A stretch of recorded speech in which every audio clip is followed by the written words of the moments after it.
All right, can you hear me? Testing. Oh, maybe there is audio. Hold on a second. I can't tell. Okay, you can hear me. All right. Hold on, let me check something. It might be working well. Let's see.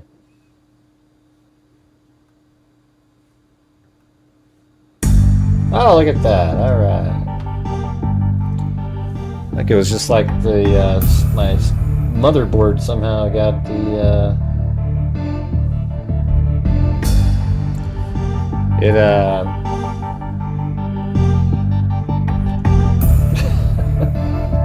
don't know, somehow the volume got turned off on my headphones. It was down to 0. So I couldn't tell that the audio was working, but apparently it was.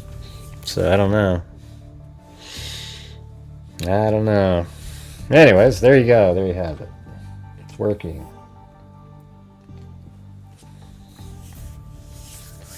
Well, how's everybody doing? We haven't talked about the Tyler Robinson case in a few days. So I figured we go back and discuss that for a while.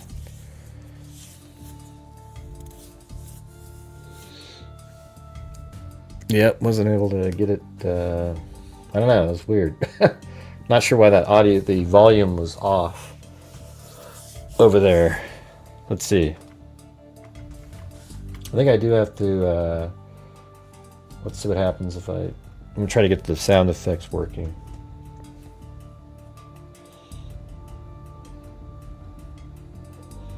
Yeah, that's not going to work. So, might not have sound. Let's see the sound effects. I always like having those though.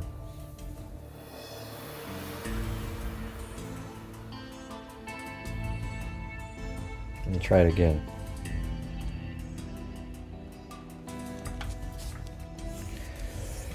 You can't remember any things anymore? Yeah, that sound's not working. Ah well, guess we don't have any sound effects.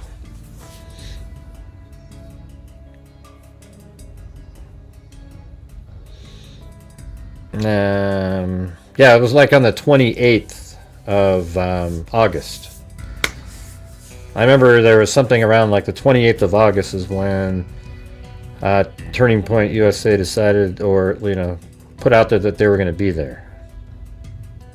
What's interesting about that, DW? What was interesting about that?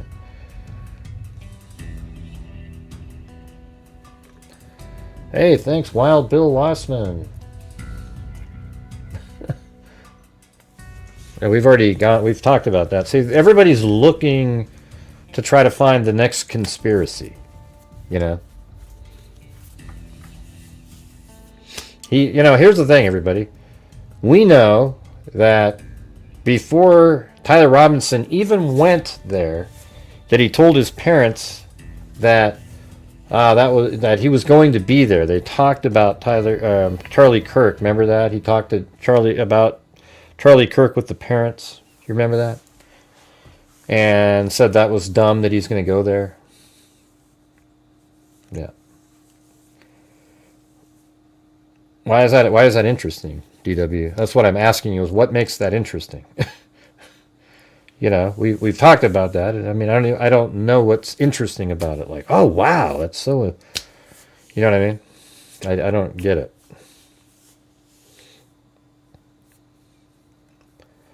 Let's see.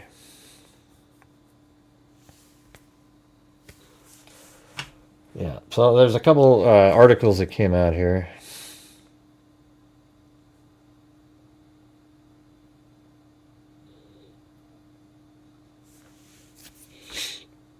Yeah. And here we go. So Charlie Kirk's, Erica was on. Well, she's going to be on an interview over there on Fox News, and I think she talks about she's on with there with Jesse Waters, and there's apparently a point where, Erica Kirk, the widow of Turning Point USA founder Charlie Kirk, is calling for a judge to reject a motion to curtail news cameras from the courtroom in the proceedings against her husband, accused assassin Tyler Robinson. Yeah, I tell you what, they need to make it as public as possible while, not giving out all the different information that everybody seems to want. But you got to make it public because the conspiracy theories are so ridiculous out there that, there needs to be information that can squash that kind of stuff. All right?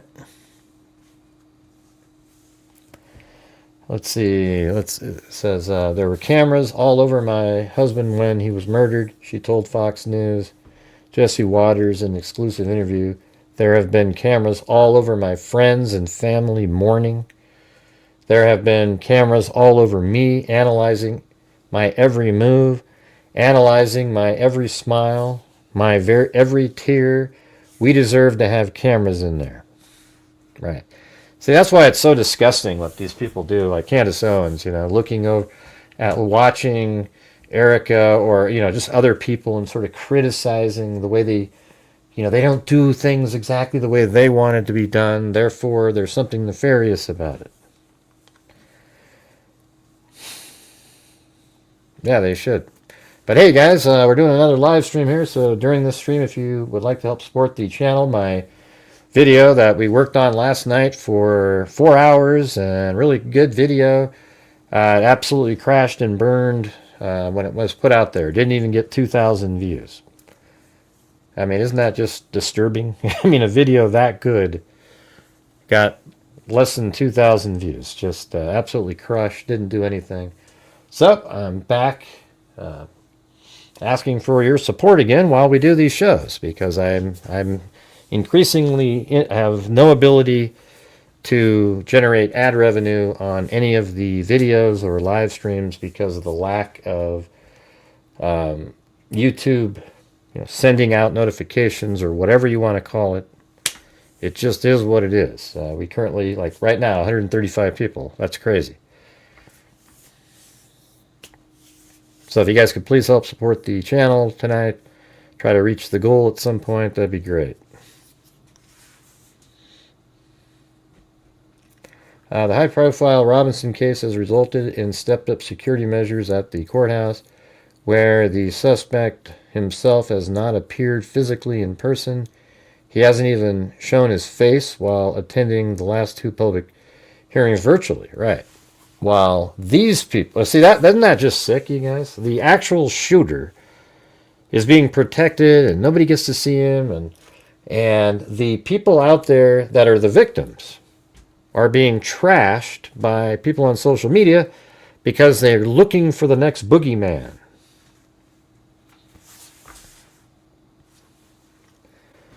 Why not be transparent, Kirk continued. There's nothing to hide. I know there's not because I've seen what the case is built on. Right.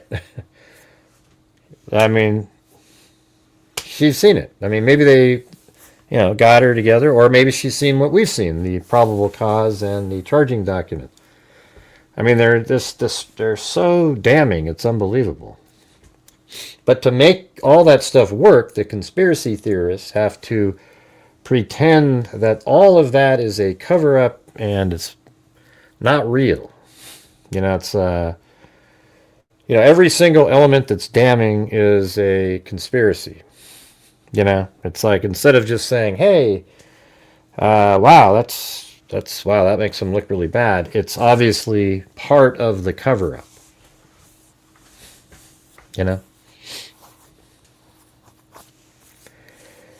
Anyways, Robinson, 22, is accused of firing a single shot with a Mauser 30-06 from a rooftop at Utah Valley University, fatally striking Charlie Kirk in the neck as he addressed an audience during a Turning Point USA event minutes after noon on September 10th.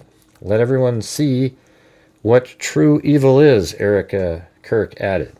And see, she's going to get hell for saying this. from the conspiracy theorists. She's in on it. Look how she's saying that this guy is true evil.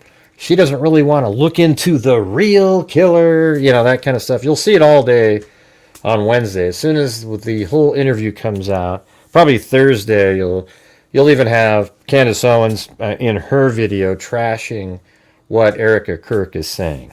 She's going to start insinuating, by the way she words things, that Erica is part of something. You want to bet money on that?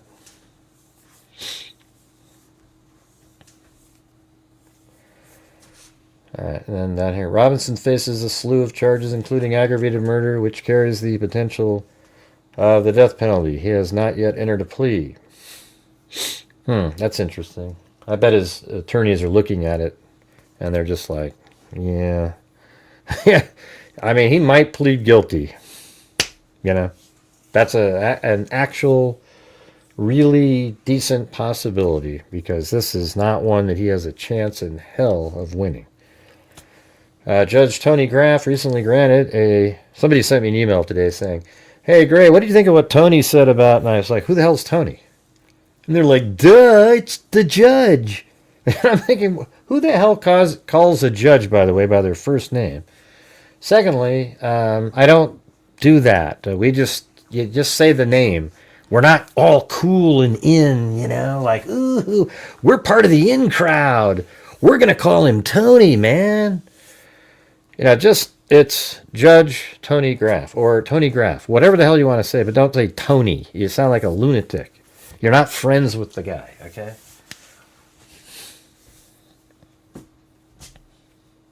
Yeah. Hey, you hear what Tony said? Yeah, we're best friends. We fought in Nam together.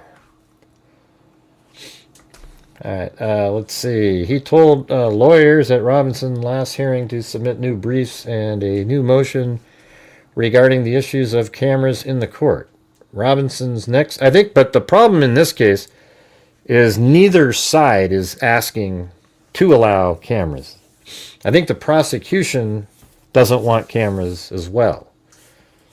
Robinson's next hearing is scheduled for January 16th, when he's expected to make his first in-person appearance.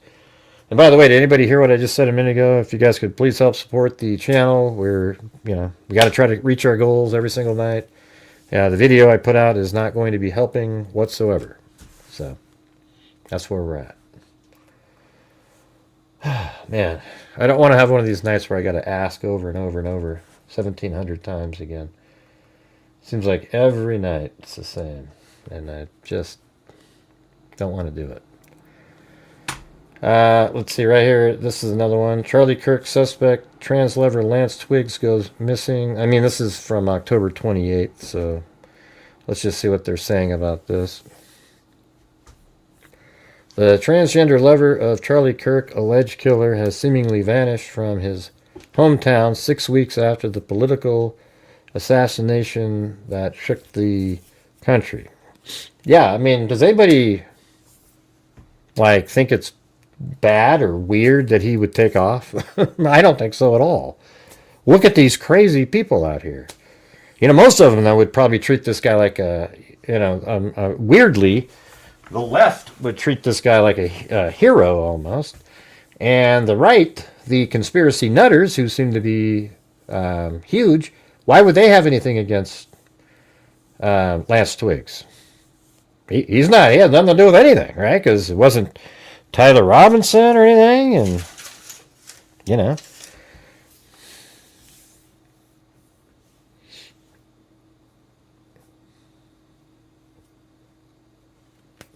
what rulings about the clothing? Yeah, I don't care that they let him wear his own clothing and everything.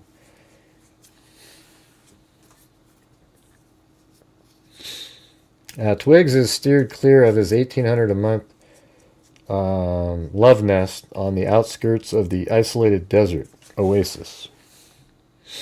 Authorities previously said he is cooperating with authorities, but Twiggs has refused to speak with the media while Robinson awaits trial in Salt Lake City cell. I wonder exactly what's going on with there. It'd be cool to have that information. Robinson made a brief court appearance on Monday where he mounted this is last Monday.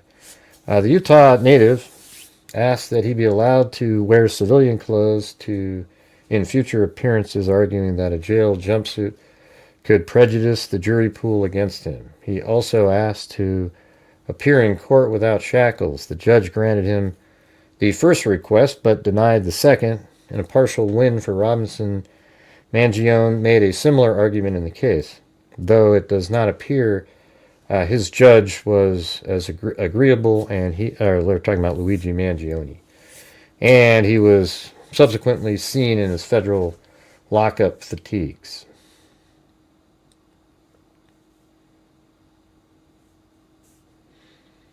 Now, Robinson is set to appear again on January 16th, and his arraignment. Okay, so January 16th. I'm trying to get... I know there's another hearing on the 9th, though. There's something else coming up here on October 9th, and then I think the 16th... Not October, November 9th and the 16th, I think. Something like that. How do I know what's true? Slim is full.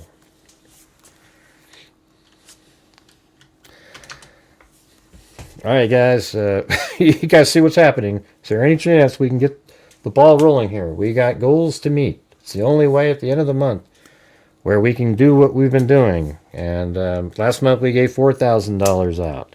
The month before that, $5,500. My channel needs some generated income as well. I don't know what's happening here tonight. I don't know what you're saying, Slim is full. You said, how do you know if that's true? Did you talk to them or proof? What are you talking about? Nobody knows what you're saying, man. Type a full sentence in so people know what you're referring to.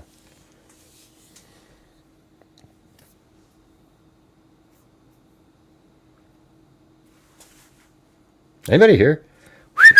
Hello? It's like this, the chat's not even moving. It's just staying in one position. I don't know what the hell's happening in here. Let's see.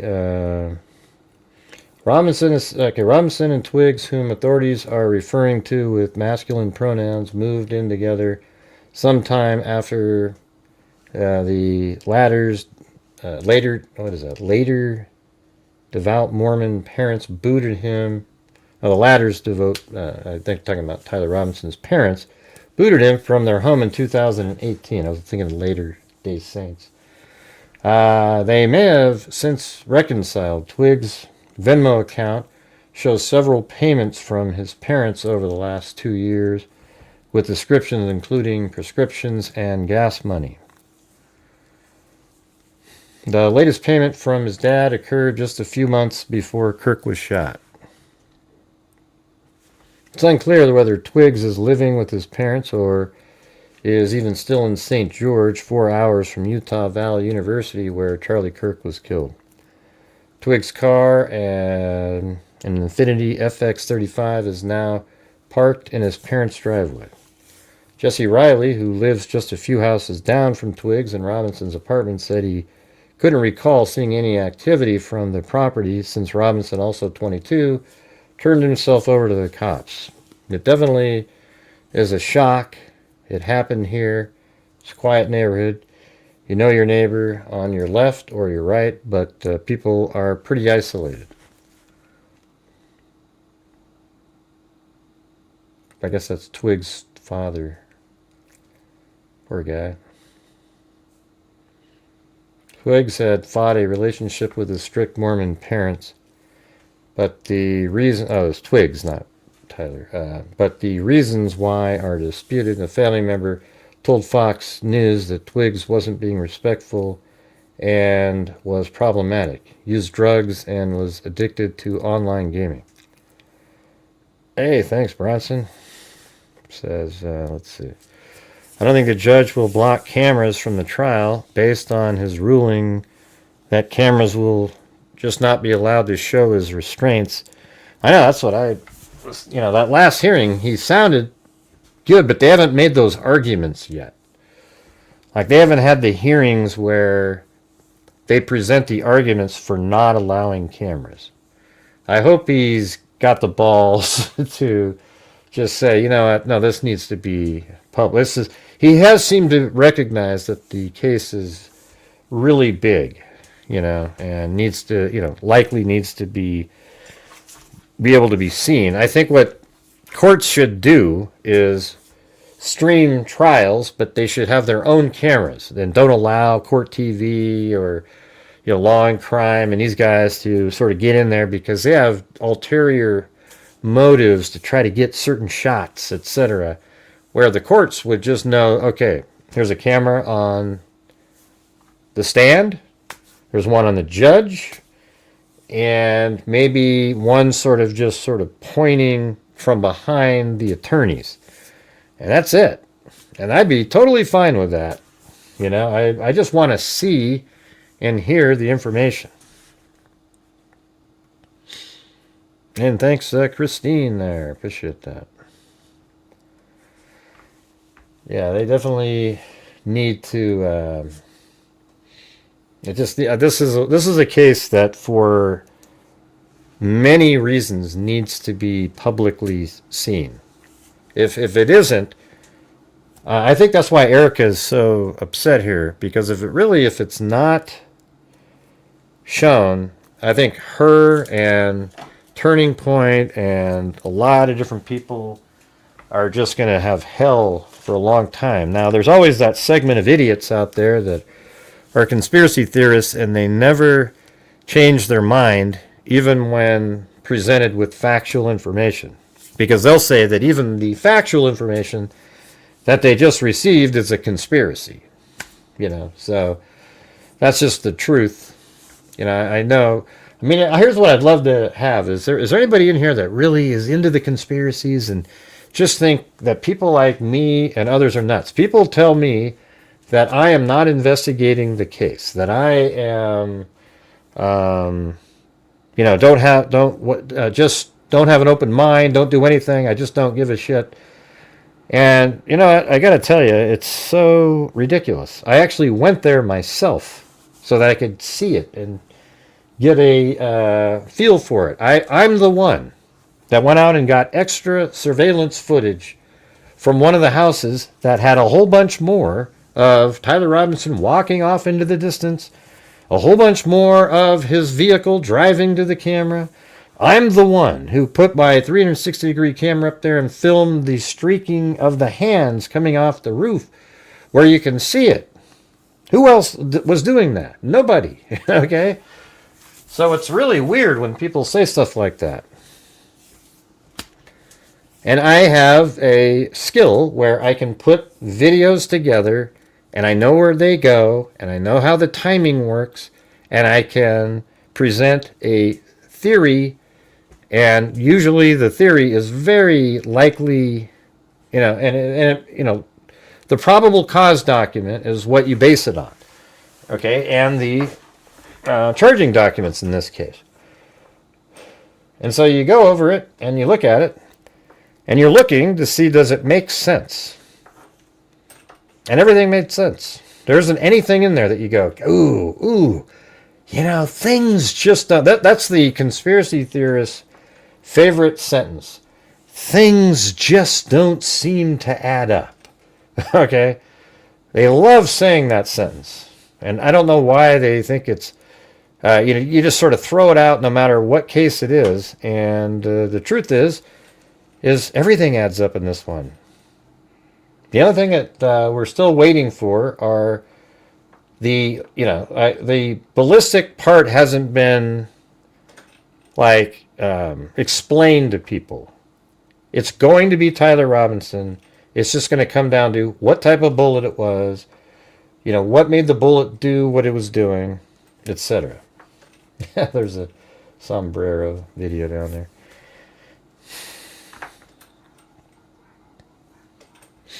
Hey, thanks, Aaron Sayers.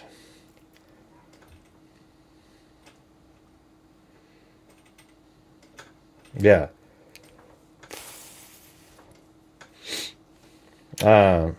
Many people would be involved.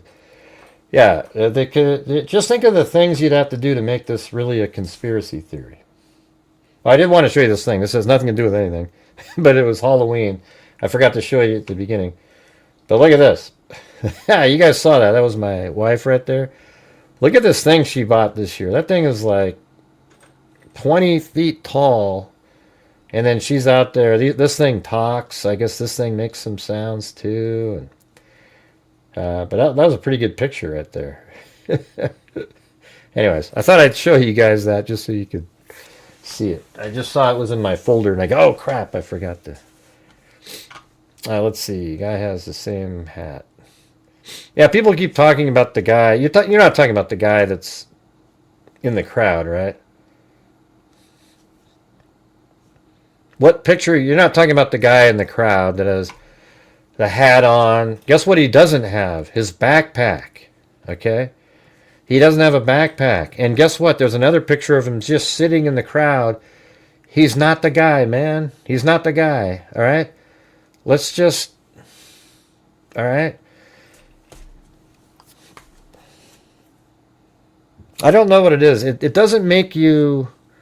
It doesn't make... Let me just say something. Like, overthinking stuff doesn't make it that you're more sort of investigative. Like, you're somebody... There's all these people out there that want to just keep saying, hey, what about this? What about that? It doesn't make you more inquisitive and sort of like trying to figure something out. It means that you don't have the ability to discern what is a rational question. People are just like, oh, hey, what about that guy? Why? Look at the way he's holding his phone. He's wiggling it. What is he doing? What is he doing? Well, sir, he's holding his phone and he's wiggling it. Okay? But why, though? Why? Why is he wiggling it? I don't know. Why do you pick your nose, for God's sakes? We don't know what you're doing. You see how these people are? They question every single thing. If I sat here and went like this, like this. Well, who's Grace signaling? My God. Who is he signaling? Is there somebody over there watching him go like this? It's absolutely absurd, you guys. But guess what that allows you to be able to do? It allows you to create content every single day with every person in that crowd is a suspect, for God's sakes. And, let's see what we can come up with today, everybody. Let's see. Oh, look at that one guy. Look at he was looking away from Charlie Kirk right before the shooting. Why would he be doing that? He was there to look at Charlie Kirk. Why would he be looking away? Was he transferring a signal from somebody else down to there? And then it's crazy, you guys. This is how they all think over and over and over and over and over again. And if you realize, as I've said 1,000 times, they keep having different conspiracy theories. Every day it's a different conspiracy theory. How does that happening? I mean, is there ever a time... You know what's weird? What these conspiracy theorists have never done is look at the information rationally in the probable cause and the charging documents. Not one. Not one person. None of these people have done that. Hey, you guys, we only got 2 gifted channel memberships tonight. Come on, you guys can do better than that. We are mightily struggling in here tonight. Let's see if we can get this going a little bit. Let's see, we got the... Who did you hear that? Who are you talking to? Tyler's grandma came out and said he didn't own or like guns and bullshit. Okay. His grandfather wanted to know more about it and his dad because Tyler Robinson was given the grandfather's gun. Okay. It's just it's not a true story. What you're saying there. And even if the grandmother said it, it's just her trying to protect her grandson. Okay? Can't you think through things? Those are the things that are conspiracies. Okay? We already know that at the beginning, when things were fresh, that people were saying stuff like, the parents recognized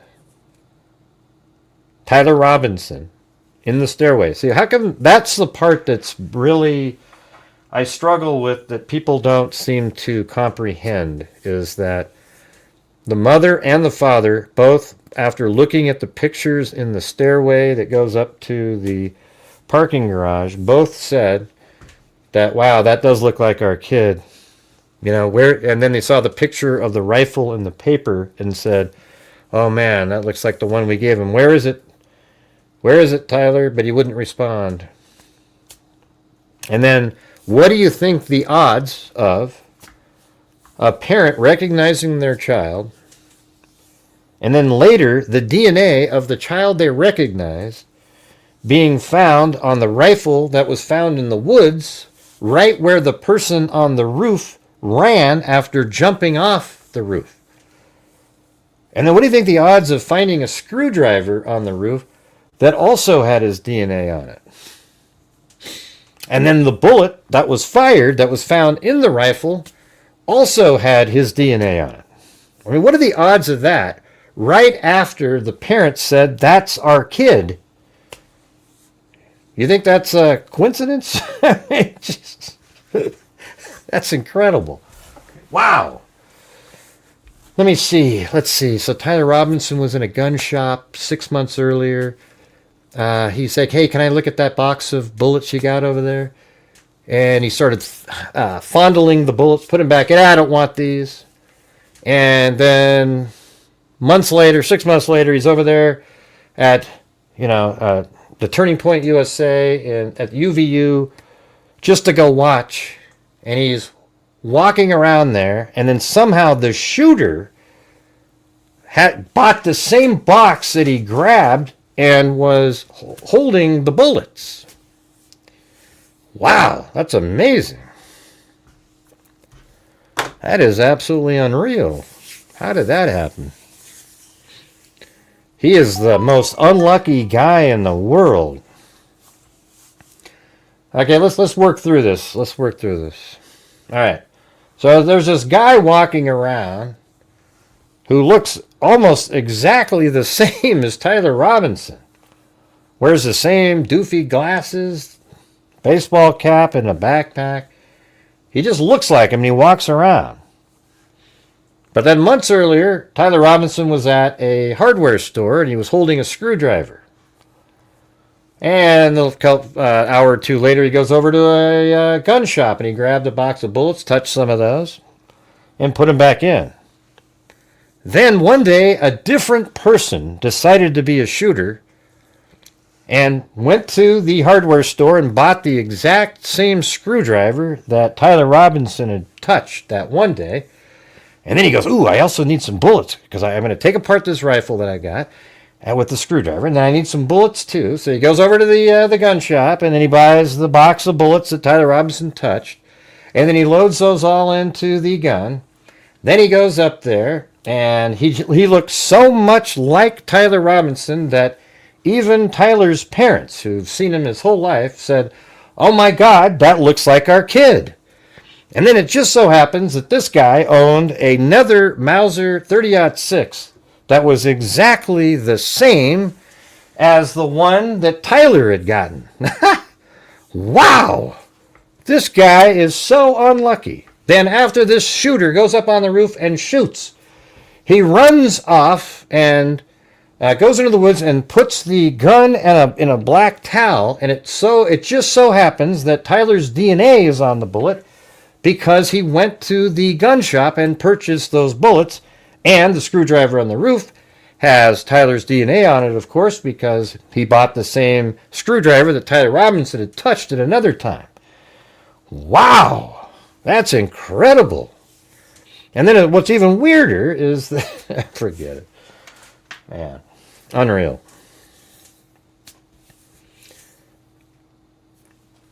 All right, guess what, you guys? We're still only at 2 channel memberships gifted. And we have almost nobody chatting in here. It's just sort of like this, one comment every 30 like 3 minutes. And that's why I just sort of don't do the show at that point. Yeah, that's just like Koberger. We went through the same thing. I'll probably make a video on that.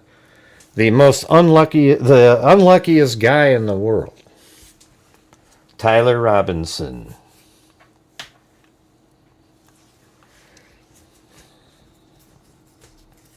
All right, what's the next one?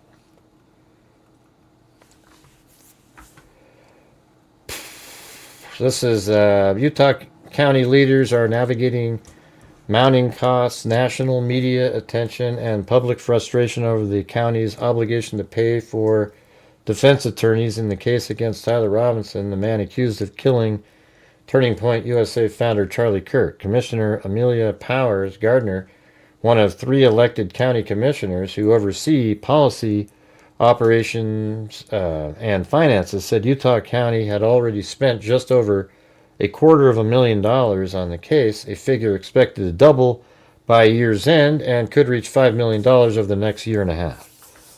See, that already shows you that, this isn't going to trial for a while. We don't know what it did, Louise. Yeah, we don't know what it did. I think that theory makes sense, but there's way too much information that says he wasn't wearing body armor. So if that's the case, then that just means the bullet yawed or tumbled, and that's when it hit his neck, and it still penetrated because it had enough velocity. But because it was hitting more surface area, it didn't make it through.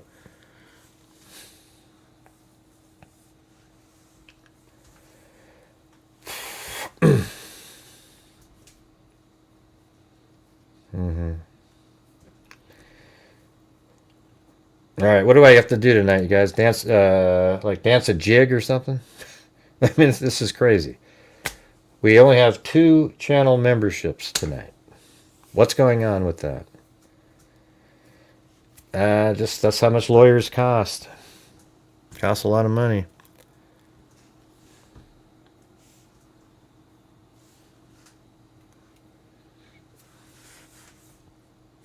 Yeah, it said $5 million.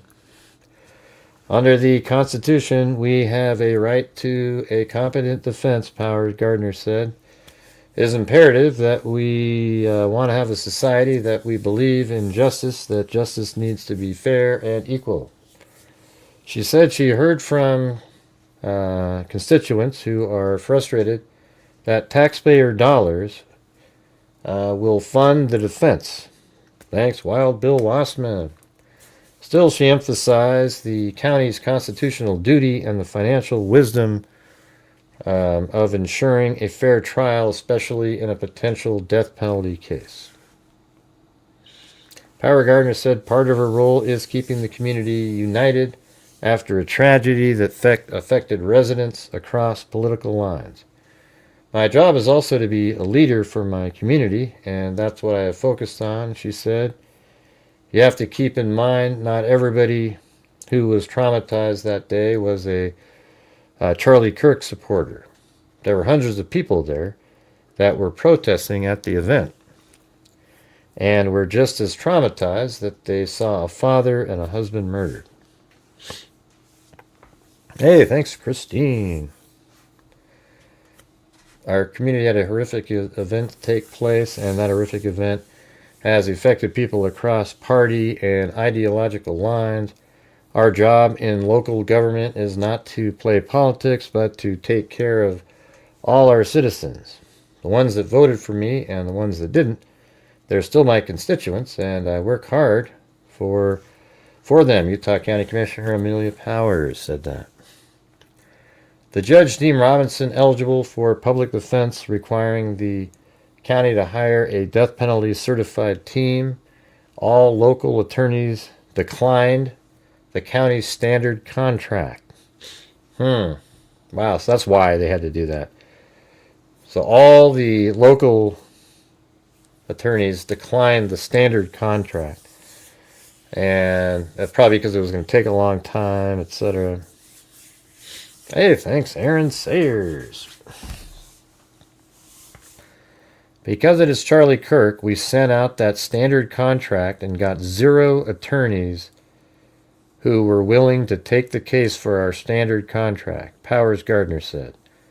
It's a very emotionally and politically charged case, and because of that, none of our usual defense attorneys were willing to take the case. She added that due to this being a very high-profile case, most of their usual contracts were not valid.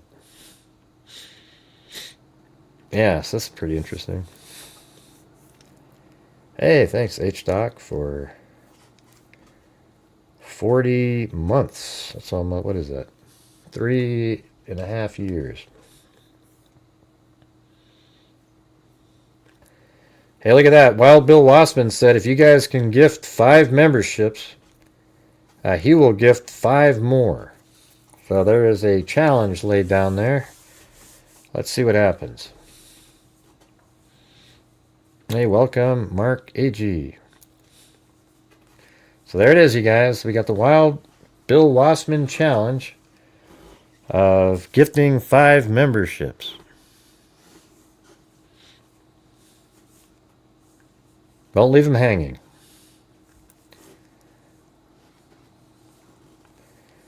Let's see, that is very frustrating, but keep in mind that if there's any way that the defense in the future could claim that we... well, look at that. Chris O'Connell did 5 right there. There you go. Hopefully we get a couple more people in there. But let's see.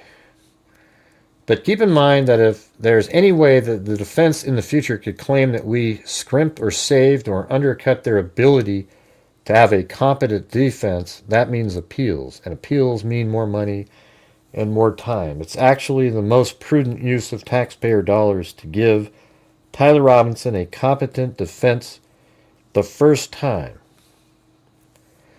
Hey, thanks, Wild Bill Wassman. And thanks again, Chris O'Connell. I guess that makes sense, right? You pay a ton of money to the attorneys and pay for, whatever they need, you fund it. You make sure that they have what they need. And in this case, it's a no-brainer, right? I mean, this is one of, like I've said before, I've covered thousands of cases. And I would say that this one here is one of the strongest cases I've ever seen. Literally. Like, just unbelievable. And the reason it's not that to a huge segment of people is because they don't believe anything that's in the probable cause document or the charging documents. It's all fake. You get it? Yeah, that's what I always say. Yeah, they always say, things just don't add up. It's just so it's like a maybe that'd be a good t-shirt, Things just don't add up. And then we'll send it to all of those people. You don't add up.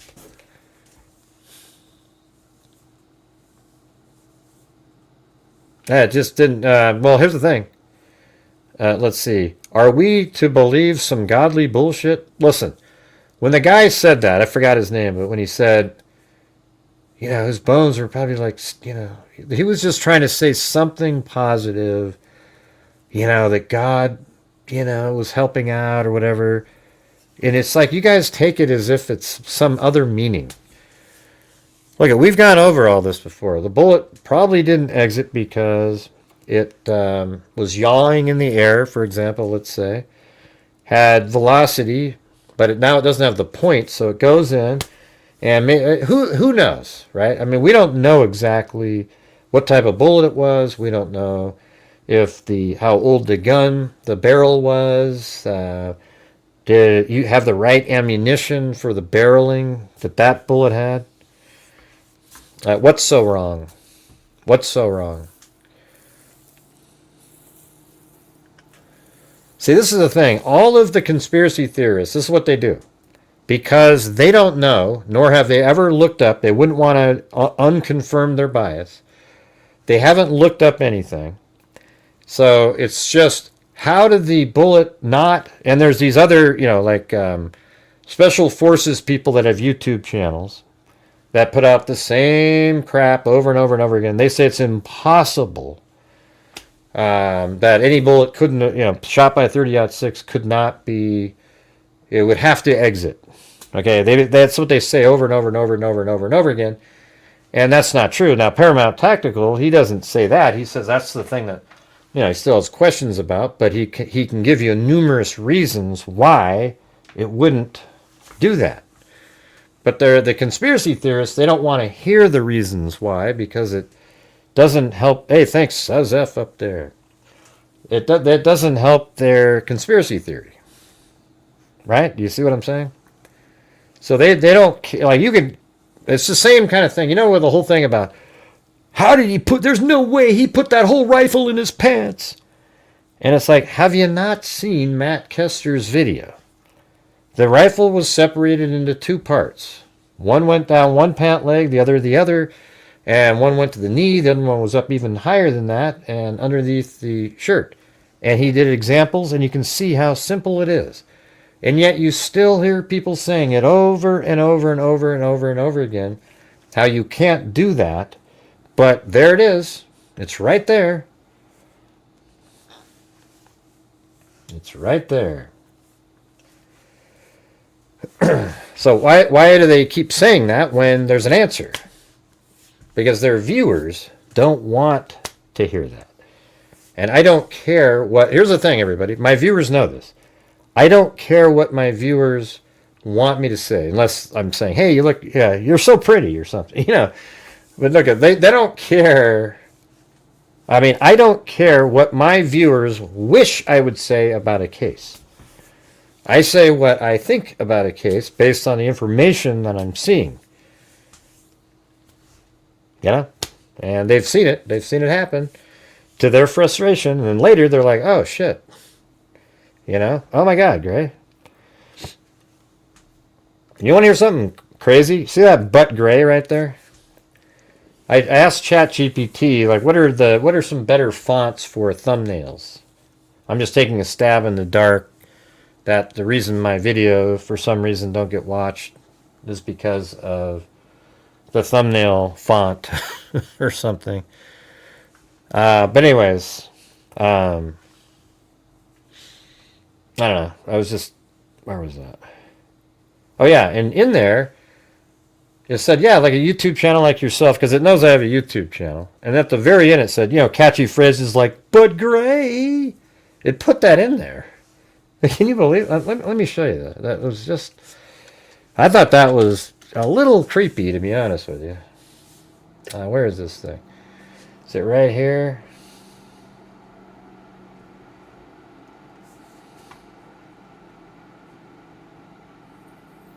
Let's see.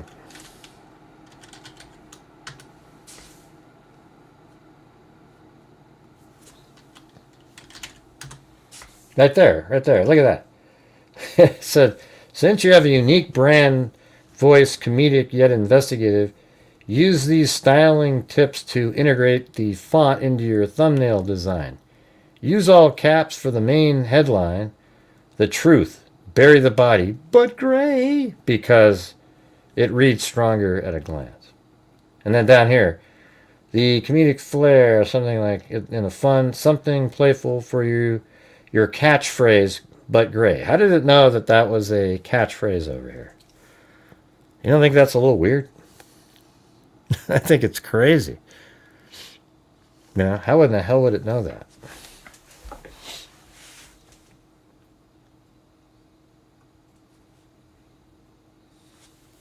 I guess that wasn't interesting. Anyways, Powers Gardner said the county tried joining Utah's aggravated murder defense fund in 2024, a pool designed to offset defense costs in capital cases, but was denied. At the time of the killing, Powers Gardner said the county's reserve for aggravated murder cases had just $31 left. Powers Gardner estimated the impact at about $5 per taxpayer spread over the course of the case. which is estimated could be roughly 2 years. Wow. Hey, thanks, Susan Smith.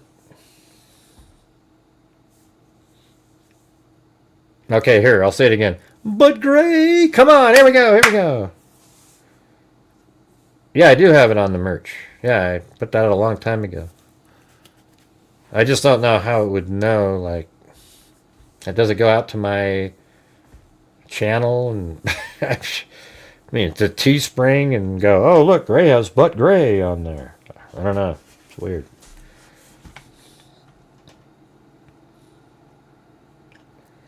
No, we've seen that, Louise. Yeah.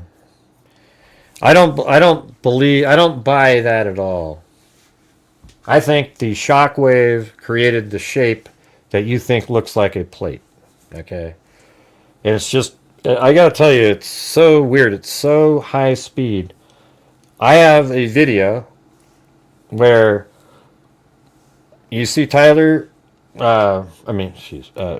Kirk sitting there, totally normal. And the next frame, his shirt's way up like that.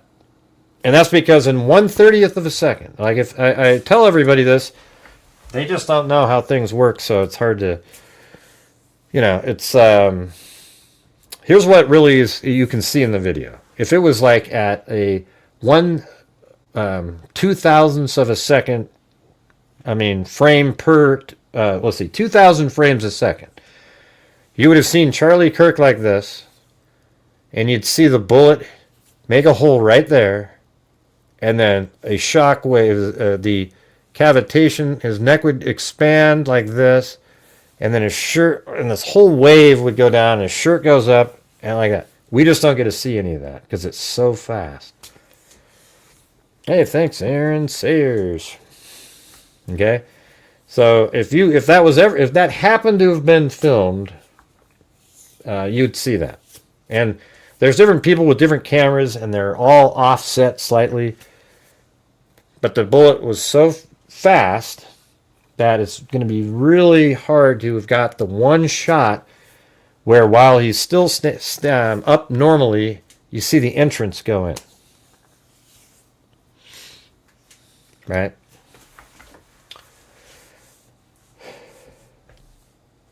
Yeah, it might be that he's wearing armor. I'm just trying to say that I could explain that look just as easily with like the shockwave kind of thing. Charlie Kirk's wife said he wasn't wearing one. The sheriff said he wasn't wearing one. And I think somebody else said he wasn't wearing one. So what does that mean? His wife seemed to think that she tried to get him to wear one, but he wasn't wearing one. Yeah, then the autopsy would say it. And that's one of the things that's going to be really frustrating is the amount of conspiracy theories that's just going to keep going on and on and on and on and on and on and on and on and on for months, and we're just not going to be able to get any of the information like we did in the Thomas Crooks shooting because he died. Tyler Robinson is somebody that has been arrested and is charged, and now the prosecution has all that information, and it's turned into the basically the same as Brian Kohberger. We hardly got anything in that case. We got the probable cause. And by the way, listen to this. This is my comparison. The probable cause document came out in the Idaho 4 murder case. It's actually a perfect analogy to the Charlie Kirk case. The probable cause came out, and I went over the probable cause with the freaks like 5 times in probably a 4-month period from start to finish. And every single time we went over it, mapping it out, putting everything together, Brian Kohberger was absolutely the killer. It was like he had no out. It was horrendous. However, there's a whole contingency, just like in this case, same percentage of nutters, who all just think that, oh my God, he's set up. There's this other guy, this other shooter. It was an FBI. He was like a guy named Brent Kopacka. I've already gone through it. It was Brent Kopacka, right? It was Brent Kopacka. They said that he worked for the government as special forces. So he's the real killer, but they didn't want him to be known. So they ended up framing it on Brian Koberger, and they just go on and on and on and on and on and on and on and on and on and on. It just goes on. It just still goes on. And it's exactly the same. And then over time, leading up to trial, when documents were filed, we got more information. And it was worse and worse and worse for Brian Koberger. And then eventually he pled guilty and confessed in the pleading that he did it. What are you talking about, 62 sketch? You hope what was a joke? What are you talking about? But hey, guys, we're still only about 50% of a goal. So if you have the ability to help support the channel tonight, I would appreciate it. We've only got 16 channel memberships, and we're just slogging along, not really making it. What exhale comment? Exhale in expectation of shot. Who said that? Why do you guys care about? I was actually giving a good point. I would have liked more if you were just listening to what we were saying. Yeah, it was the 3 different articles we went over, Zozo, that went over the updates.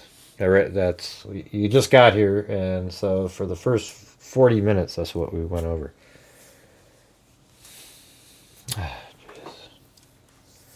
God, it's just...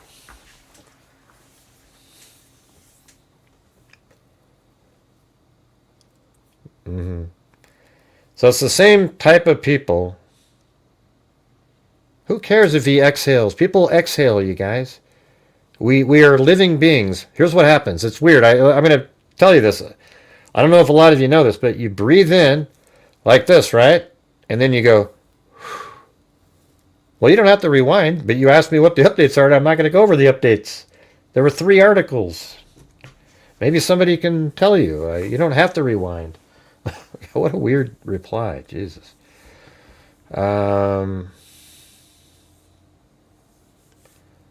Yeah, so when people breathe in, they end up breathing out next.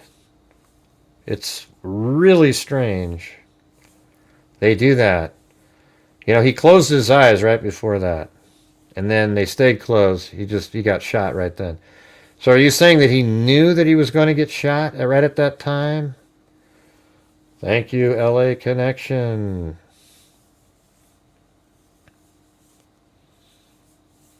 I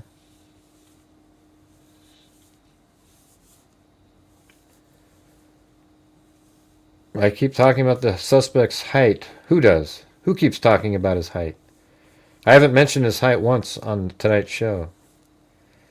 You keep talking about the suspect's height, but you're ignoring the fact that perspective compensation makes... I don't even know who you're talking to, dude. I have no idea. What about the red shirt in the crowd? There's 100 people with red shirts. Yeah. What about the guy on the roof? The guy that... Gray, are you serious? They really said that? Yeah, they did. Well, of course they did. Yeah, they said that he was a special agent. You can ask Zozo. She'll tell you that. Brent Kopacka. Right? Let's see. Let's see if I can come up with the quickest way to tell you. It's going to cost $5 million. There's no attorneys in Utah accepted the case for Tyler Robinson, and so they have to pay these high-profile attorneys, and they have set aside $5 million.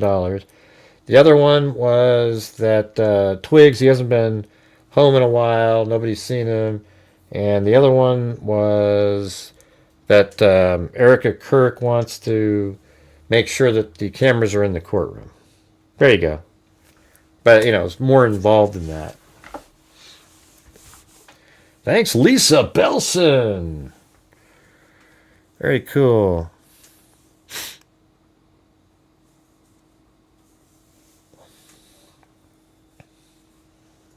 Did you get that, Zozo?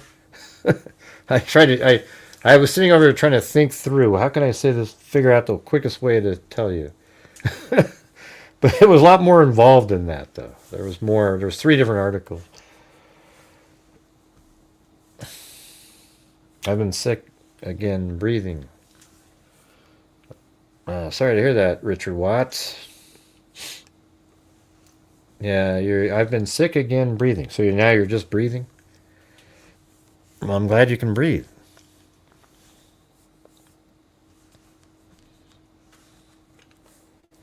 By the way, I think Twigs is in, yeah, something like that.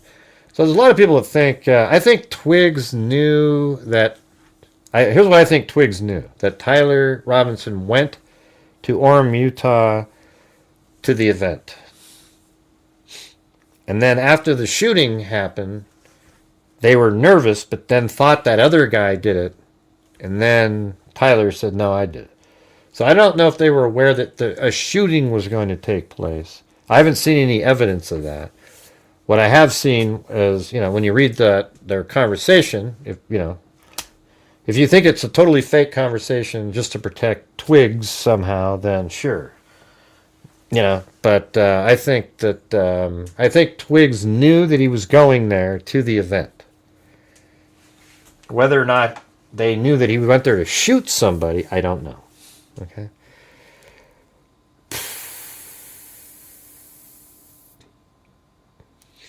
BK is even on the Google Maps grave found.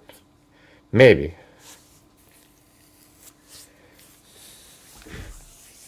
Maybe. We don't know about that. I mean, there is a white car under the same tree that somebody thought they saw him under, and it's at a time where he could be there.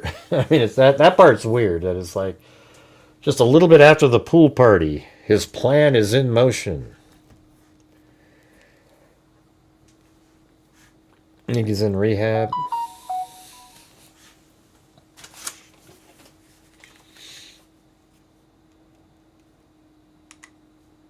I'm not sure what's happening.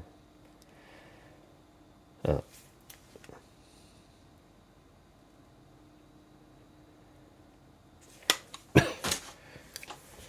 Complete loon.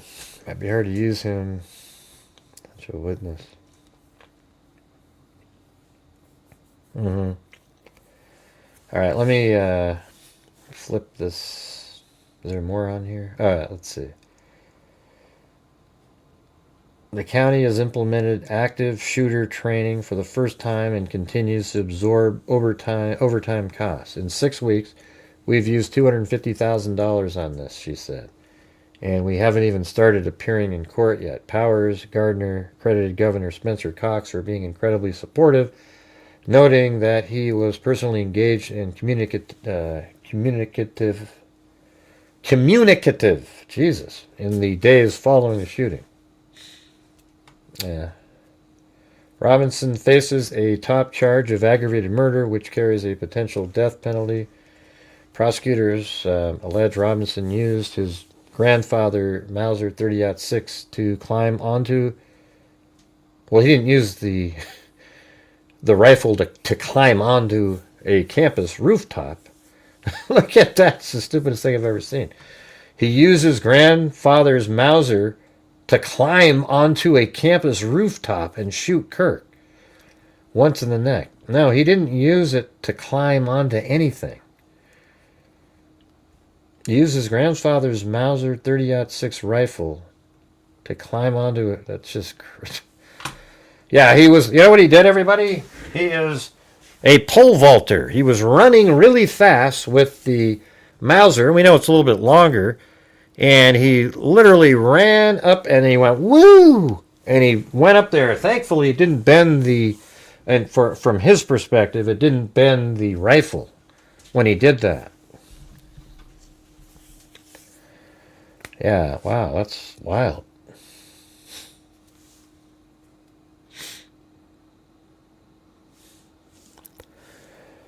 How do you use a gun for climbing? I don't know.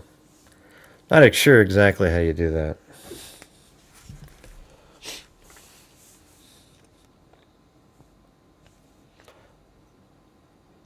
Yeah, see if we can get 14 more channel memberships, you guys. That'll get us to... We won't even be at the goal, but at least it's somewhere near there. I challenge myself to donate 5 memberships, and then I'll donate another 5. Chris O'Connell, you're going to challenge yourself to donate 5, and then you'll donate another 5? That's amazing. Why don't you challenge other people to donate 5, and then you can match that? Well, there's Chris O'Connell right there. There's 5 of them. That's pretty funny.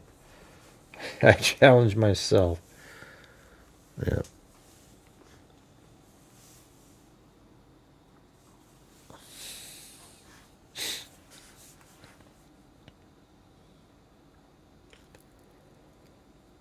What loons? You're ignoring the obvious since you choose to ignore my last... Who? Who's choosing anything? Hey, look at that, Susan Smith. I have to do it again. But Gray! Thank you, guys. Yeah, there's 15 of them. See if we can get some more. You're ignoring my obvious since you choose to ignore my last comment on the distance. How the hell does a 30-06 not go fully through skin? That's a powerful... yeah, because... have you ever looked it up? Like, just using ChatGPT? Like, it literally goes through and it's documents, and it'll tell you that bullets do all kinds of different things. And we don't know, you want to think it's like a full metal jacket or something like that. But it could be anything. Any type of bullet that can be fired by that weapon. And we don't know what it was. I'm not a gun expert, like, somebody that shoots guns all the time, but I learned a lot during this. We went through and read all about how a bullet might start yawing, depending on if the bullet, isn't the correct type of bullet for the rifling that gun has, and it would come out, it wouldn't be stabilized. Maybe that could tend to make the bullet fly in a different direction, but maybe because of the short distance, it wouldn't have time to do that. Don't know.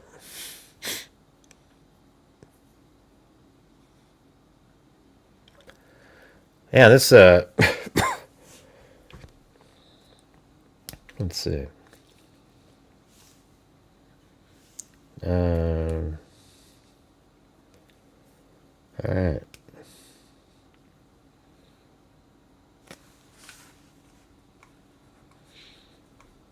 Yeah. So I think Tyler Robinson, I think he parked.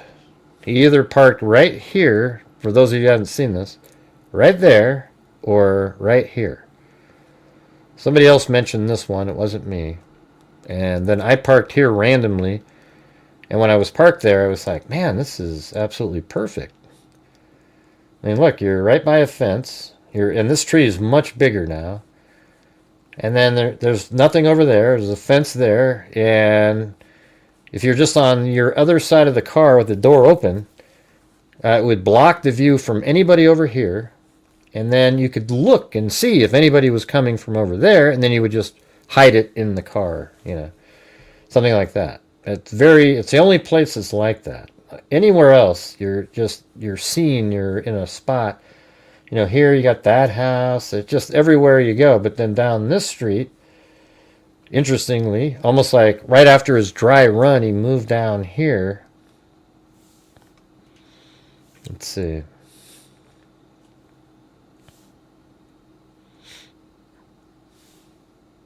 Got to go to the end.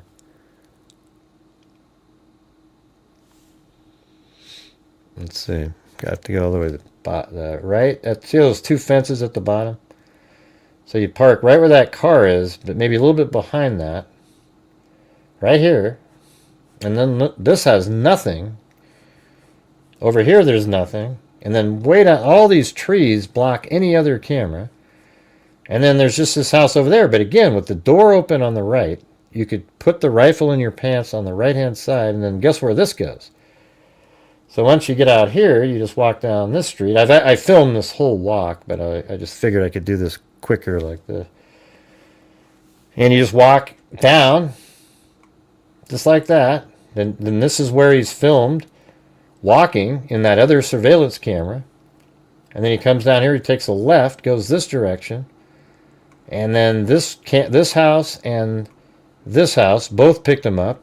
And then he turns, goes down this direction, goes across this little bridge into this parking area. And then he goes into the tunnel right here.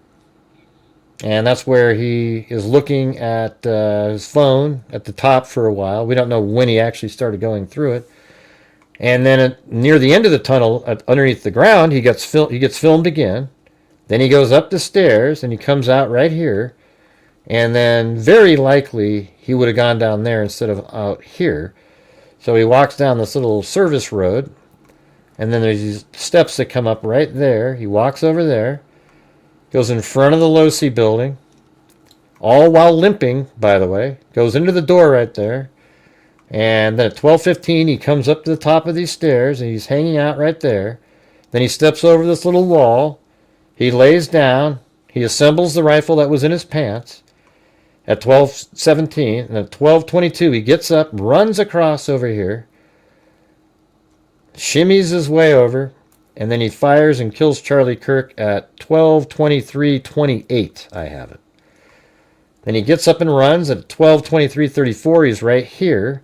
And then he runs over to this side of the roof, lays the gun down, climbs down, hits the ground, glasses fall off, puts those back on his head, runs over here. This is all on camera. Every bit of what I just showed you was on camera. Then he comes over here, goes into the woods. They can see him go into the woods. And what they did was they figured out that the shot came from up here and then found surveillance that shows the top of the roof. Then they tracked backwards. Now, first they saw where did he go. The shooting forward to here. Then they tracked backwards, and that's what led them back over to here. The parking area. Then they thought, okay, he must have walked down the street, then talked to these homes there, and then just, generally everybody was turning in video, etc. It's actually incredibly simple what he did. It's one of the easiest things in the world. I mean, just as long as he just knew where he was going to be going, he could do it.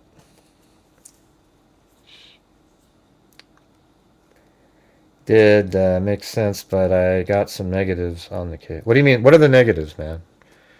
I don't have any... Look, I'm not confused at all in this case. I don't know what your confusion is.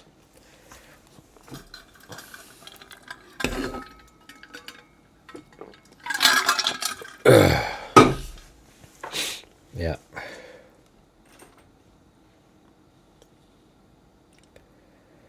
Yeah. Mapping you did makes sense. Go ahead, type them in, man. It's not going to make any sense, I can tell you.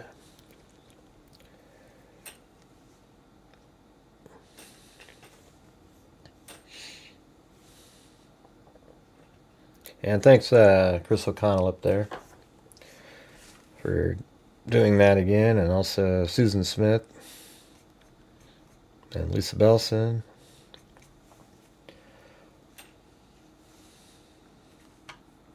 What was your stance on COVID? Who? Me? Who are you talking to?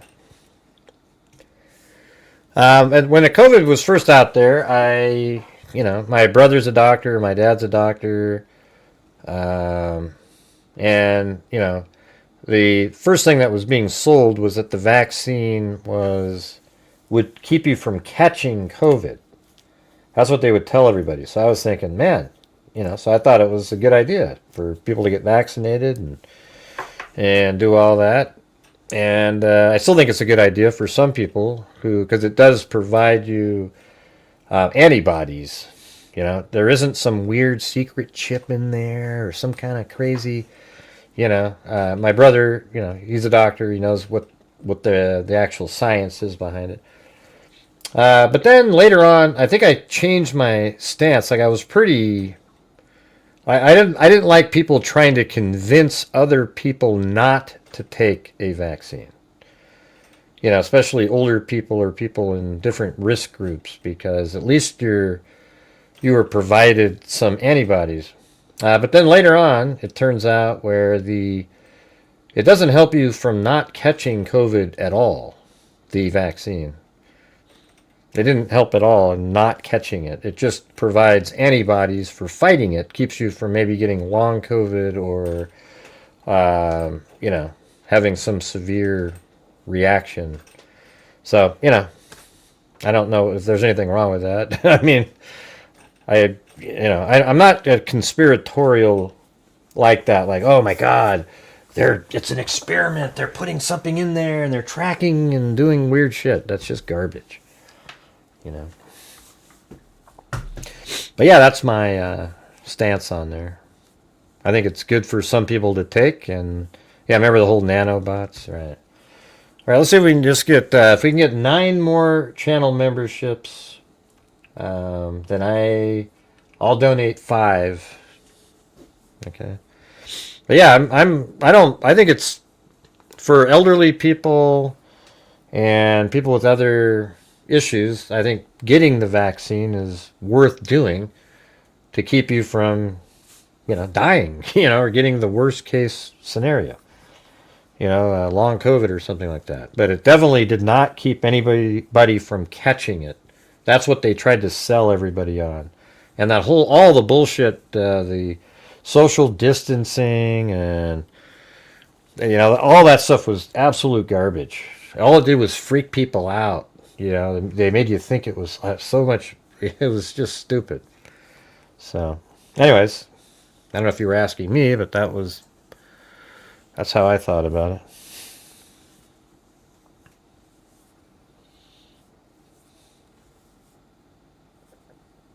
it. Did that person ever reply back? No, they didn't. So that's what they always do. These little nut job conspiracy theorists, they always come in. They say, "Oh yeah, yeah, yeah, yeah, yeah," and I say, "Well, tell me what it is," and they never have an answer, ever. It's crazy. I was just looking at the Blazers over here. See, it's kind of sucks because we were supposed to play the Lakers tonight with Luka and the other guy, but they both didn't play, and that always makes me nervous because then you're on a letdown. Your team doesn't play as hard as they were supposed to. Now we're down 6 points to a shit team because we just didn't play hard. Because you think, oh, we can just coast in. They don't have their best guys, and you know. Cell phone tracking could show he was there a week ahead of time, even if it doesn't. Yeah. Yeah, we're probably going to lose. That's crazy. Oh, man. Good Lord.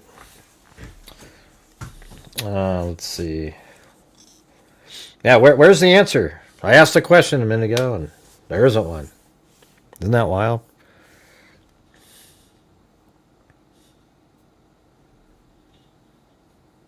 Hello? God. Man, there's nothing worse than with a dead chat, you know? It's just like the last comment by 62 Sketch was like 3 minutes ago. And it's the last one, and there isn't any more after that.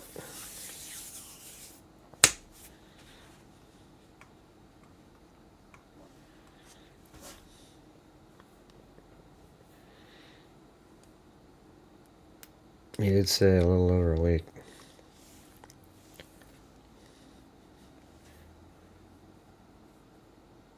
All right, guys. I think I'm going to call it a night. Nobody's commenting, so that's the point where we call it a day.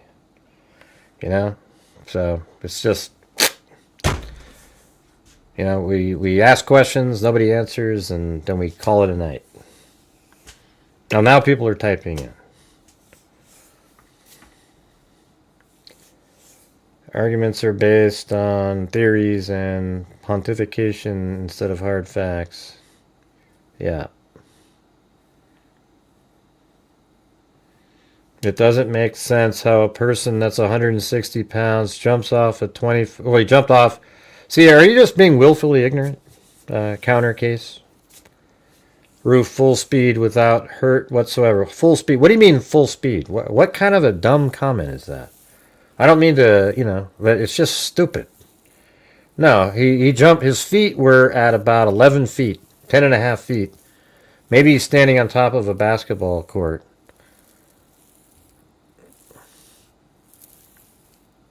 No, it's not willful. It's just ignorant. Okay.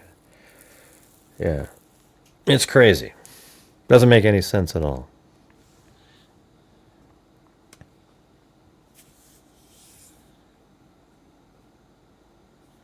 Well, just... What does that even mean? It doesn't make sense how a person... God, how do you expect to just get a comment like that out and have not people say anything? It doesn't make sense how a person that's 160 pounds jumps off a 20-foot roof full speed. What do you mean full speed? What do you mean by full speed, counter case funds? He just went running and just jumped off? Have you even followed the case at all? Have you seen the video? That's not what he does. No, I didn't take it the wrong way. You said 20-foot roof, full speed without being hurt whatsoever. That's you just throwing it out there. Like he's running on the 20-foot roof and then full speed and he jumps. That's not taking it the wrong way. That's the only interpretation of it. It's crazy.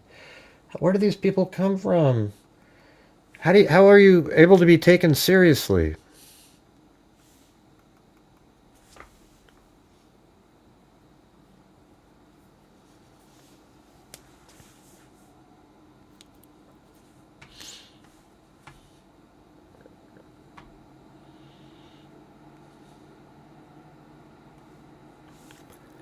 We'll go back over here.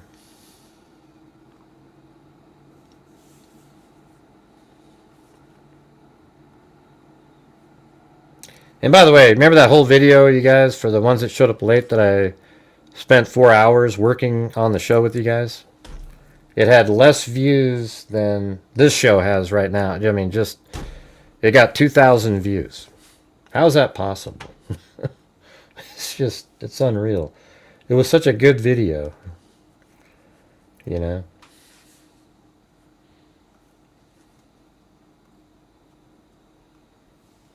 It's the worst performing video I've had in like months.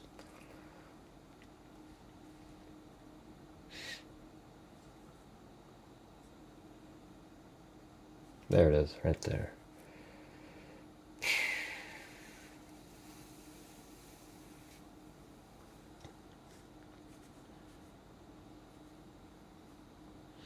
Yeah, not too bad.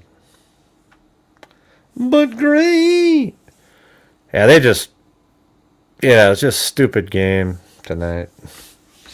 You know? Like, you could just tell they didn't have the energy once Luca and... Their two stars weren't even playing. So you're just like, screw it. You know, and then you think you can just turn it on and off whenever you feel like it, but you can't do that in the NBA. Everybody on everybody's team is good enough to win. Nah, I don't know, man. I don't think it has anything to do with catchy title. It's just, you know, I don't know. I can't give you the answer of why. All right, so let's just go over to here. Taking the clock right there, it's 12:23:34. That's him right there. Okay, that's Tyler Robinson. He's running.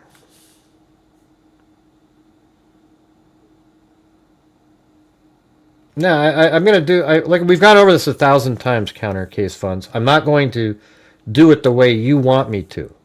Okay? I'm not going to do it the way you want. It's Tyler Robinson because they tracked him from the parking garage, and that's where his parents identified him. And then his screwdriver was found on the roof that had his DNA on it. And I think they actually have some DNA from right here, the window there. And they also have DNA on the rifle that was found in the woods after they tracked this guy, which is Tyler Robinson, into the woods. How do you not get that? Counter case funds. Where do people like you? Where did you go to school? For God's sakes, it's just it's wild, unbelievable, really. So like, here he goes over to the corner.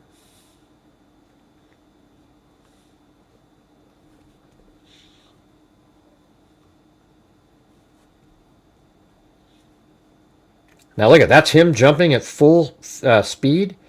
You just said he was running at full speed. 20-foot jump. There it is.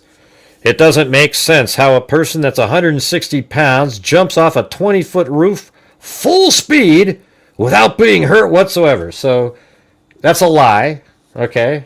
He wasn't running at full speed and he jumped off the roof. He literally climbed down, and then from right there, it's about 10 feet. 10 feet something right here to jump down. Okay? So your whole written thing, you wrote it in a way to make people like, wow, that is weird, to people that don't know the case. Unfortunately, you came to a place where everybody understands it. Everybody that watches my show has seen the case a million times. We've seen it 1,000 times, all of this stuff, and have gone over it in great detail, and we know it. All right? So let's see if we can get one last goal, you guys. 9 more channel memberships. Can we do it? That's what we're looking for. He did hurt his ankle. No, he didn't. But let's see. There's no indication that he hurt himself whatsoever.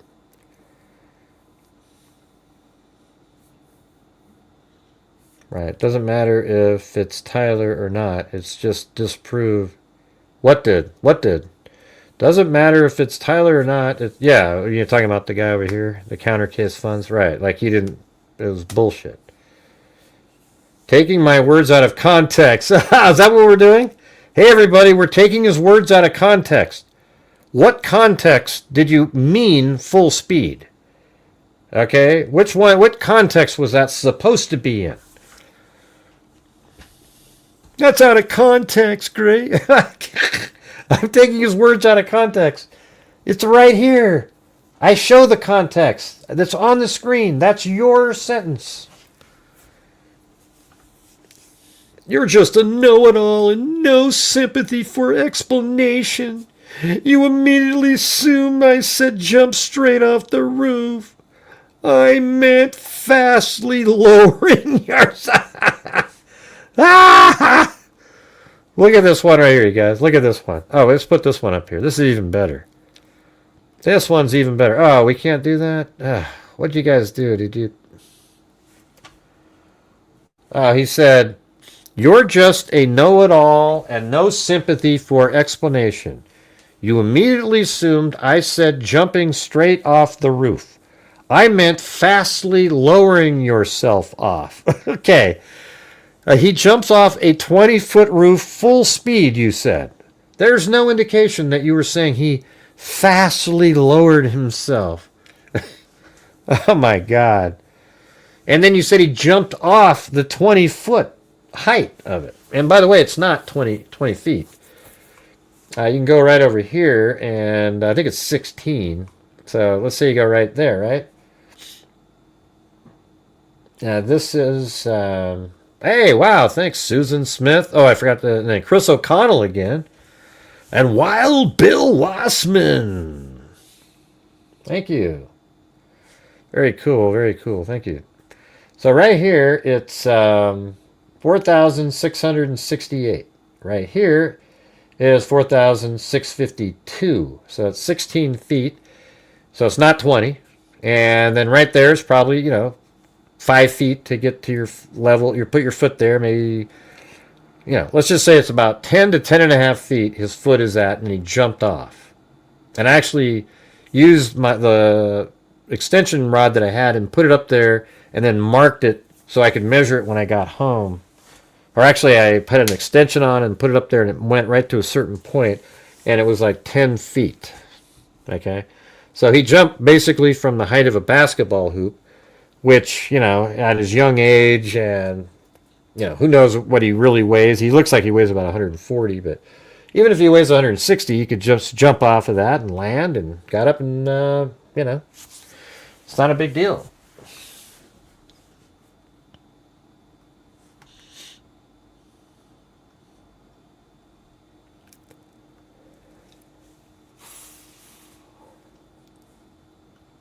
All right, right there.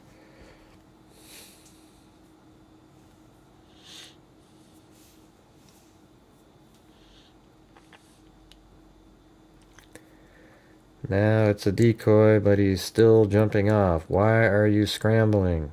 Just, I know. See, this is what I'm saying. I'll just get rid of it. That's, this is what we deal with the conspiracy crowd. They don't really get it. Yeah. Let's see. Anybody else? Who else is out there? What's something that's still bothering you a little bit? I'm here to help. All right, I can do it. And by the way, so there's a guy the guy that was right over here filmed exactly where Tyler Robinson was. Then there's also that footage from inside the flag building. Where the hell is that? It's right over here, right here, Hall of Flags or whatever. And that filmed him up here also, and he was running this direction. And then his parents identified him from, the footage on the stairs right there. They identified him. And then he's limping with a backpack, a baseball cap, and glasses. Then they see that person on camera walking over here. And let's do it. Do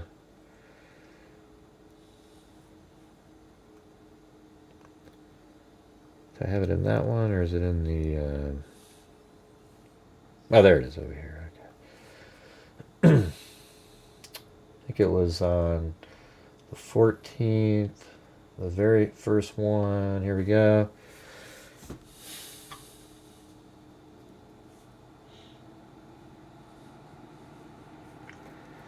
See that right there? What does that look like? That looks a hell of a lot like this one. See? Now that shot right there, if I go to this one and literally go about like this, you're starting to look similar. See how it kind of turns it by doing that? They're probably kind of zoomed in, maybe about like that. Yeah, it looks like it's probably about like this then. Yeah, so their cameras, they're sort of, it's just different the way it functions, but it's the same exact height. I have this drone flying. It's really close. It looks like I still need to lower it slightly here. Like its camera is down about 3 feet, but other than that, it's exactly the same. So you see this right here? You're going to see a person that's, generally shaped like that come up these stairs limping, and they're going to keep limping, and they're going to walk over to here. Then you're going to see them climb over, and they might disappear into the shadow depending on the angle of it. They're going to be right there. And then you're going to see at 12:22, you're going to see that person stand up and run over here. You're going to see them run. And the reason they're running now is because whatever was in their pants that was restricting their ability to walk, like 2 pieces of a rifle, was not in those pants anymore. And he runs over there and he's going to fire. And then you're going to see later exactly what we see already. But you'll see him stand up right there, and you'll see him get up within a second or two after the known time of the shot. You're going to see him stand up and run over here. They describe all this, by the way. It's in the documents.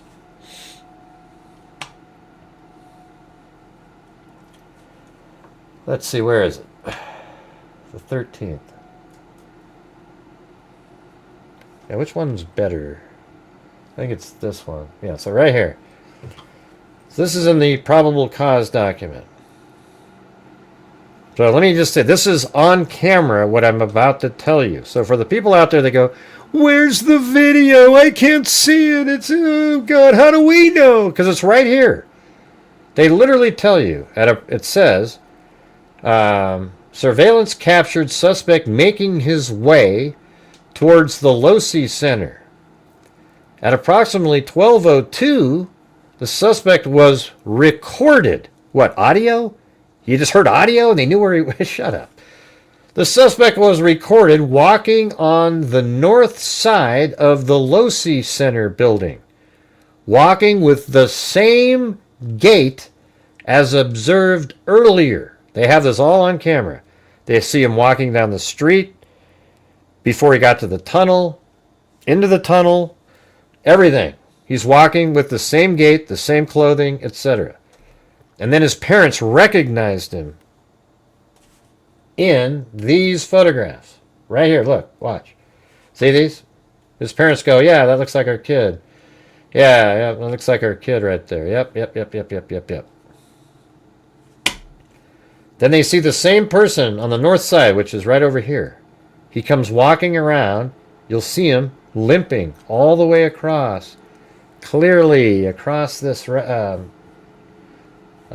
right here. Just walking. And I got to make that smaller. So he goes over there and he's going to go into that building.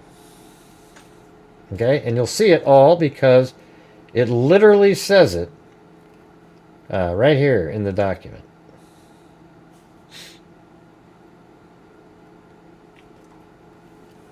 All right, so back to that. At approximately 12:02 hours, the suspect was recorded on video. That's really what it's saying. Walking on the north side of the Losi Center building, walking with the same gait as observed earlier. The suspect entered the Losi Center building through a set of doors on the southeast corner of the Losi Center building. Now he disappears into the building. We don't know where he went. We don't. At approximately 12:15, however, the suspect was observed walking up the stairs that lead to the common area adjacent to the Losi Center building.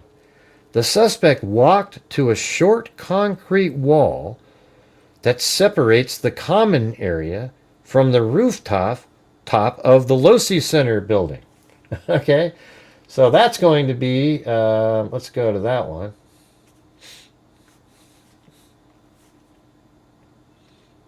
I think it's this one.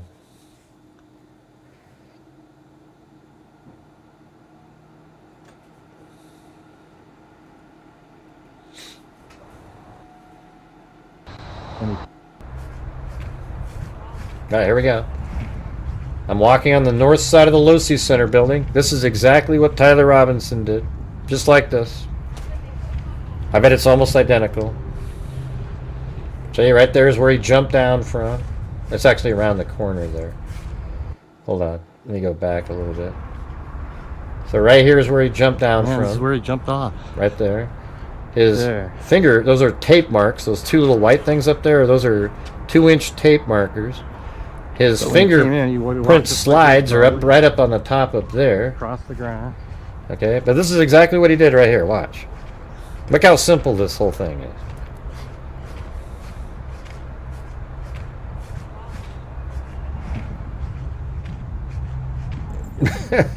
I don't know what happened with the chat earlier. Man, you guys, it just like was dead as a doornail. That's unbelievable. Anyways, I think he walked just like this, and then he goes into the Losi Center building right here.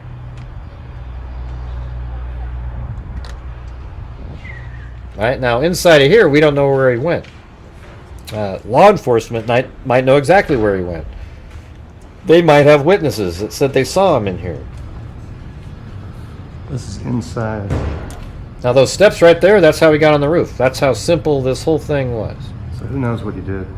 All right, so I'm walking. 15 minutes. Hey, thanks, Bruce Holdaway. You should have came over. I was trying to figure out where you were. And then right here, look. This is all it is. You go out that door. are the steps. And you walk right up And here. You couldn't go up a week ago or so. See, I'm actually, I can flip, I can go all around with the camera. See, it's 360. Now the wall that they're talking about is right here, watch.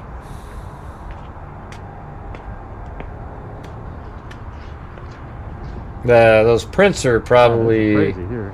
I had to hold it up all the way up there. Closer than it looks. Probably, those prints were probably like 15 feet off the ground. But look, right there, see? This portion right here is exactly what they're talking. This fence here was not there, nor was this little camera that they set up here. So it's just wide open, and that's what we're reading right here when it said at approximately 12:17, the suspect climbed over the short wall and appeared to crouch down on the north side of the wall on the rooftop. And then at 12:22, the suspect stood up and started running across the rooftop of the Losi Center building. The notable limp from previous surveillance was absent. Okay, so that means he put the gun together while he was there. Don't you see? It's so clear and simple to understand if you want to understand it. If you want to be a conspiracy nutter, and that's all I can come up with, is that's the only term. Because once you're provided with such overwhelmingly clear, concise, sort of simple to understand information, and you're still throwing it all away so that you can adhere to some doctrine of conspiracy theory by somebody else, I don't know what else to tell you. I can't help you.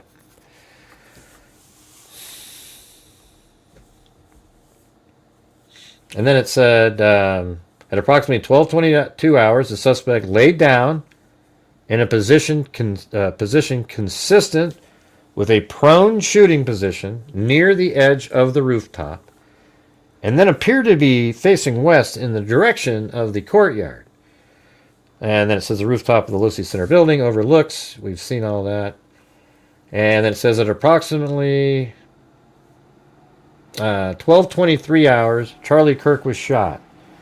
And then you can see him on surveillance. You can see him stand up, it says. Shows that he stood up suddenly from the edge rooftop. So he fired and got up quickly and sprinted north on the rooftop of the Losi Center building. The suspect ran to the northeast corner of the Losi Center building and approached the edge of the rooftop. The suspect placed a dark color item on the rooftop, proceeded to lower himself, blah, blah, blah, blah. And then it says at approximately 12:24 hours, the suspect ran north across the Campus Drive Road. The suspect appeared to be carrying an item whose identity is not clear from the surveillance. You can't, that's the whole thing. It's an elongated item wrapped in a black towel. Then they actually see, investigators discovered, it says the area, he was carrying an item whose identity is not clear from surveillance. It says the area to the north of Campus Drive Road where the suspect crossed over consists of a grassy area with trees on the edge of UVU campus. Investigators discovered a bolt-action rifle wrapped in a dark-colored towel. The rifle was determined to be a Mauser Model 98 30-06 caliber bolt-action rifle. The rifle had a scope mounted on top of it. Investigators noted inscriptions that had been engraved on the casing found with the rifle. Inscriptions are fired casing read, "Notices bulge." Tyler Robinson admits to writing "Notices bulge" OWO, or I think it's UWU, on the shell. And, he said if he saw that in the news, he'd be freaked out. And there it was. I mean, this is just... Can I ask you guys, why do you guys give a shit about Mikey or any of these people at Turning Point and just don't listen to these nutters out there. These people have nothing to do with anything. They were just there that day, part of a Turning Point event, and because they didn't all, you know what's weird is, tell me how Mikey or any of these guys could have stood where you wouldn't be suspicious of them. I bet you if he stood still like a statue staring forward, you'd say, who stands like a robot like that? It's just, there's nothing these people could have done and not face the wrath of the nut job, YouTube, conspiracy dipshit community. I actually am disgusted by it. I'm sorry. Hey, look at that. Zozo just came up with a joke. What do you get when you boil a clown? A laughing stock. Oh, I was going to go da-dump bump, but the sound effects aren't working. Let's see. Let me see if I go Control Alt Delete. What happens if? Hold on. I know it looks dark, but I gotta. What's the name of that thing? Voice mod. Is it open somewhere? Well, it is. So if I end that, and then end that one too. Okay. And then let's see. Now if I open this up now, will it work? Let's see. It's trying to open.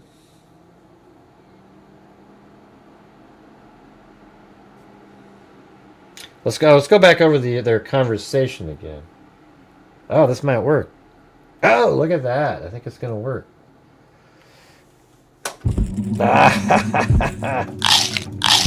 All right. Now we got to do Zozo's joke again. Hold on a second.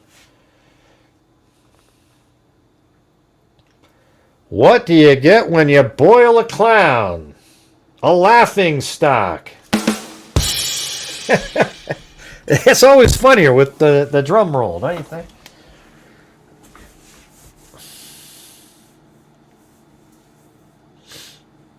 Yeah.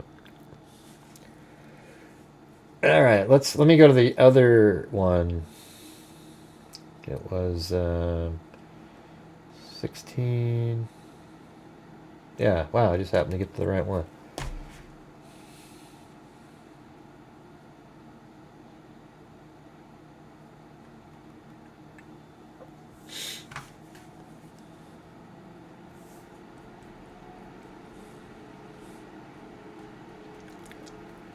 All right, right there.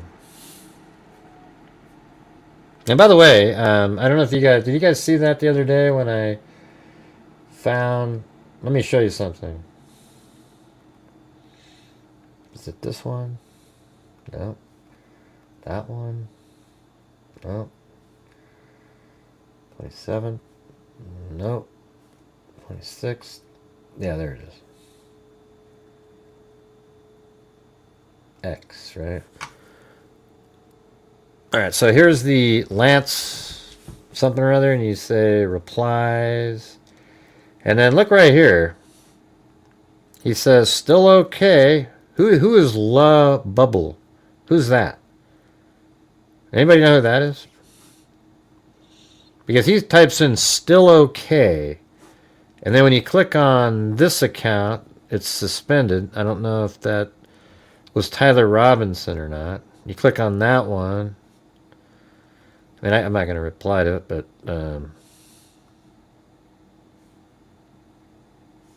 yeah, if you go to the post was deleted by the post author. Why?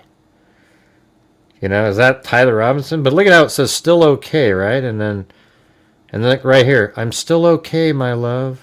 That's what Tyler said to him. I wonder if that's not really something that you type in too much. Still okay, you know. That seems like something they would say to each other, right? So it's like, I'm still okay, my love, but I'm stuck in Orem for a little while longer yet. Shouldn't be long until I can come home, but I gotta grab my rifle still. To be honest, I had hoped to keep this secret till I died of old age. I'm sorry to involve you. And that's after up above he said, drop what you're doing, look under your keyboard. Yeah. And then, then Twig says, you weren't the one who did it, right? And then he said, I am, I'm sorry. I thought they caught the person. See, this is where I think like Twigs was actually, I mean, why if this was fake, why did you put that part in there? See, there's these parts that, for me, Um, hey, Aaron, your comment got you used the word that you can't say anymore. I can see it there. Yeah. It says anyone who says Erica was in on it is not too bright, is what they said. There you go.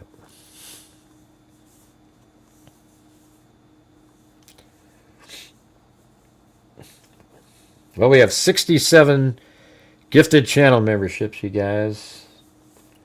We could make a goal at 80. Who the hell knows? I'm happy with what we got, but if you guys still want to help support the channel, that'd be great. If you can't, you can't. That's good. You know, whatever works.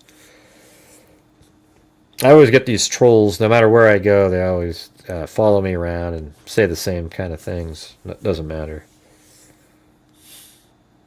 No, I don't think it was, though. See, my thing is, I don't think this was a contrived document. I think it's a real, and the reason I think that, I mean, look at right here. You weren't the one who did it, right? Why would you put that in there? Because remember how that guy got arrested right away? So that means that they had sort of seen that. And then he says, and he goes, I'm sorry. And then I thought they caught the person. So there wouldn't be a reason to put that in there. That's just like an actual natural conversation. I know a lot of people want to believe. I mean, it wouldn't shock me if some of this stuff was put in there, but this whole segment here isn't very. I mean, it's natural to me, is what I'm saying. Like this part, you weren't the one who did it, right? I am. I'm sorry. I thought they caught the person. No, they grabbed some crazy old dude. They interrogated someone in similar clothing, and we saw both of those people. So he was following the news. I had planned to grab my rifle from my drop point shortly after, but most of the side of town got locked down. Apparently, he went up to one of the officers too. It's quite almost enough to get out, but there's one vehicle lingering. So he's still there. This is probably, I bet you this is like 7 or 8 or 9, or, probably after Dairy Queen, he's over there. And then you have, so all this stuff he was just saying here. He says, no, they grabbed some crazy dude.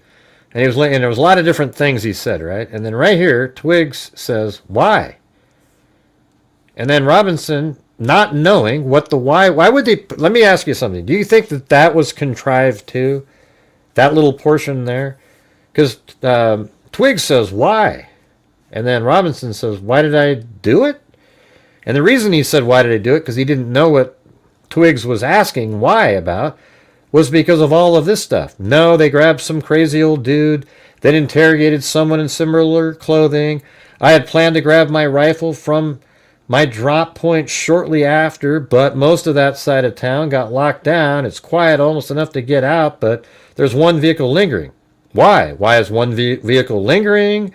Why do you need to go grab your rifle? Why did they arrest that other dude? There's all these things that were said, and so this was a natural reply, not knowing what why meant. So he says, well, why did I do it? And then Twig says, yeah. And then he said, I had enough of his hatred. So, this part here maybe is contrived. I don't know, man. I mean, why would you throw this in there, this whole segment? It just doesn't make sense to me. So I know everybody else, I think I'm probably, one of the, I think I'm in like a 10% of the people who think that this is an actual conversation. And by the way, there's a whole bunch that's missing from this that probably would have made people believe it more. There's a whole bunch of stuff. Every time there's ... all these ... that means there's a whole bunch of conversations. They're only putting in this conversation the stuff related to the rifle, if you notice.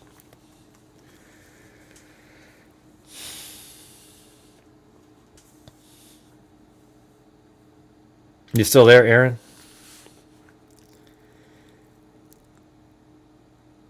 Yeah, yeah. That was weird. They put like a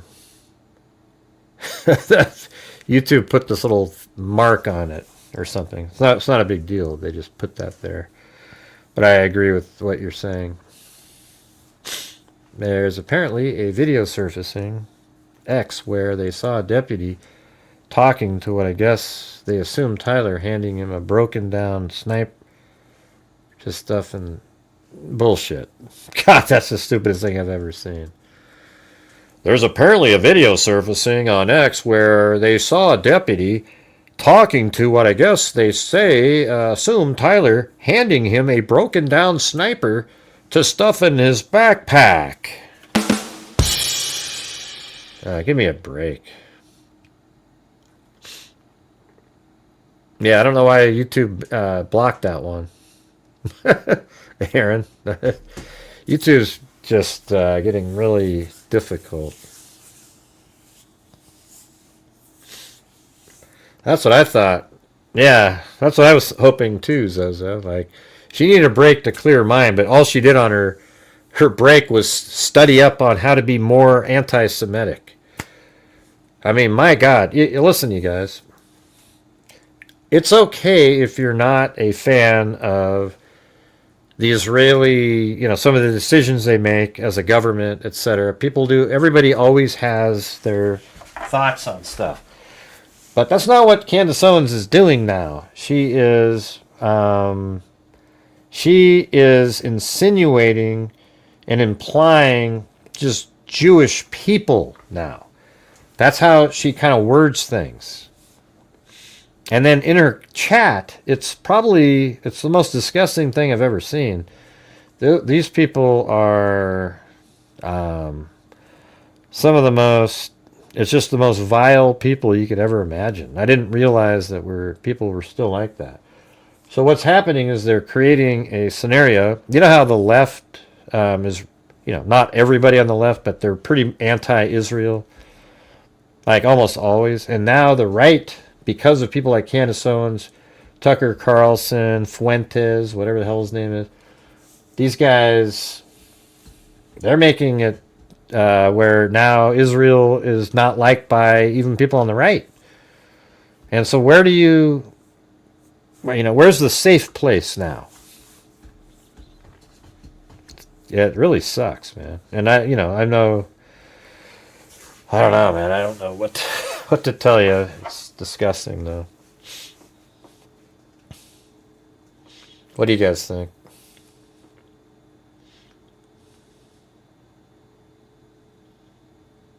You thought she was right about what? I thought Owens was right about what? What the hell are you talking about? I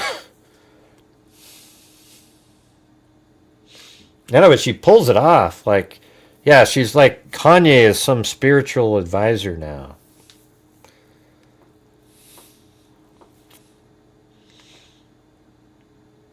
What part Simple Life Days when you thought she was right? She used to be. Oh, I see what you're saying.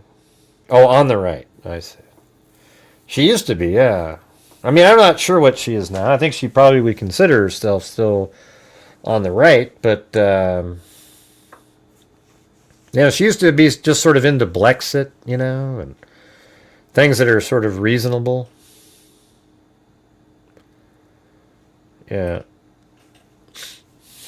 I've never really been a huge fan of Tucker for some reason.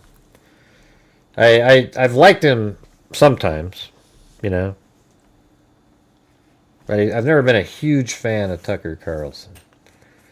If you heard all the stuff when he would just trash Trump into oblivion, and all of a sudden he liked him, There's a lot of people like that, though. I don't know.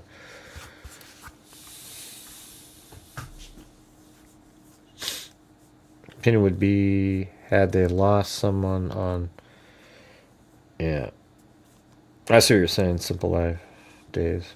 I thought you were saying right, like correct.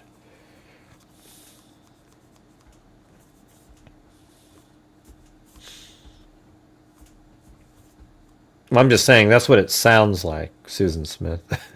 every day she brings up Kanye. Yeah, that's what Kanye was saying. Oh, wow.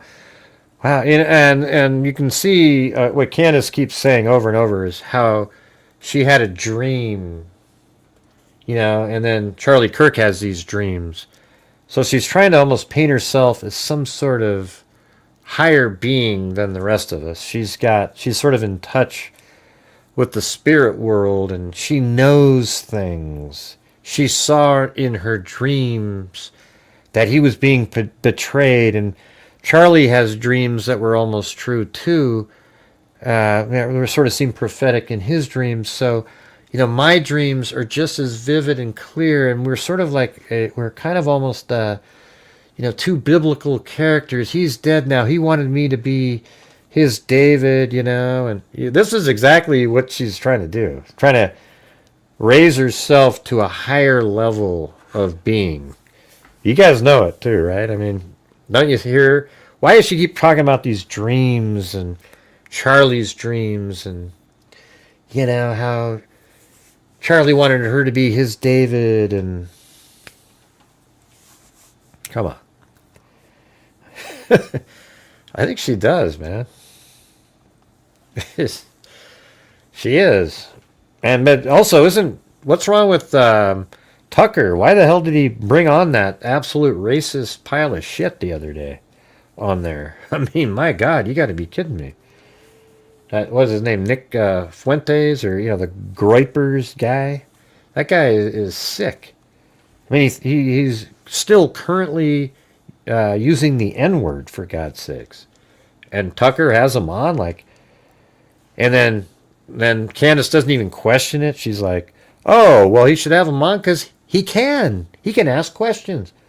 Well, it's just you're giving a platform to somebody who is nuts, I mean, they're all of these people have the gift of talking quickly and articulately.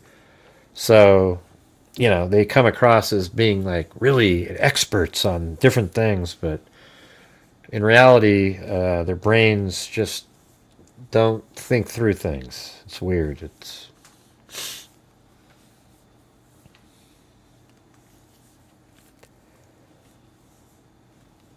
Yeah. Well, maybe that was probably smart on Fox News' part. I think she wanted to be Mrs. Charlie Kirk. Yeah, that's what we were saying the other day.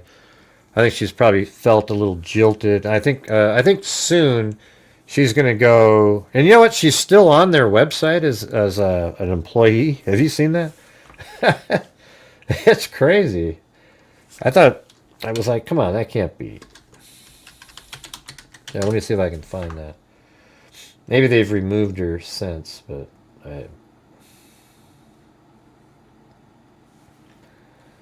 let's see, where is that?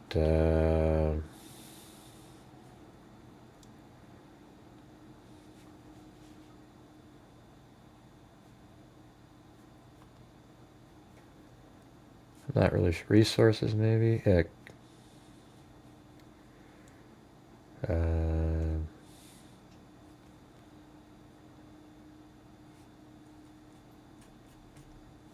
Maybe it's down here. Our team. And then it was like she was on this neck right here. Is this it? Oh man. Yeah, she was just on here like 2 days ago. I don't know if that was, maybe it was staff. Right there. I mean, what the hell is that? You go to the staff, and then there's still Candace Owens on Turning Point USA staff. She's been so anti-Turning Point USA, it's almost unbelievable. There she is right there. So for people out there who saw people saying that and didn't go check for yourself, there it is, right there. I'm not going to be on Candace Owens' show. I'm going to be on Court TV again on Wednesday, though, so at least that's what the plan is currently. For Idaho 4, of course.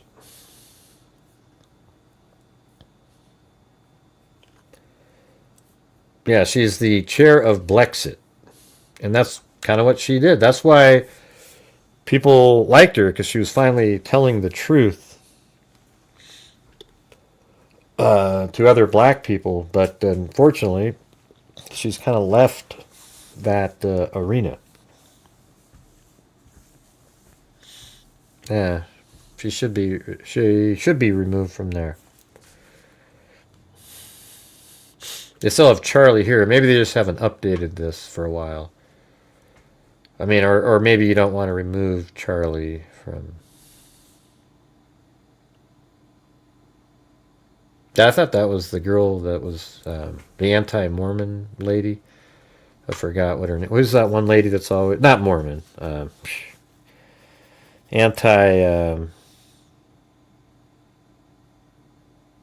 What's that one religion with Dianetics? You know, that crazy...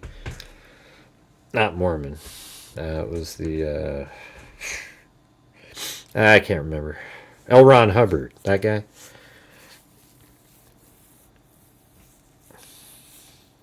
Where and when do they find peace of mind? Yeah, Scientology, yeah. Doesn't that look like her right there? I mean, it looks very similar. I mean, if I could zoom in, you could see it. Yep, I see Scientology, you guys. We don't need 1,700 people to keep typing it in.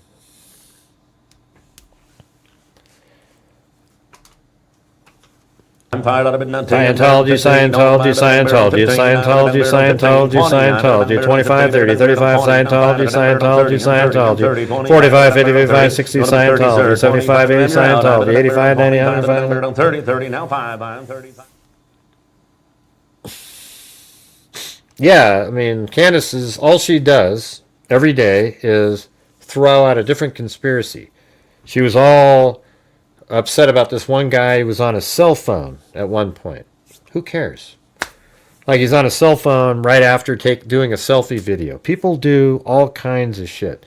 Maybe he thought he was going to get killed and wanted to be on there one last time. Who the hell knows? There's certainly nothing nefarious about it.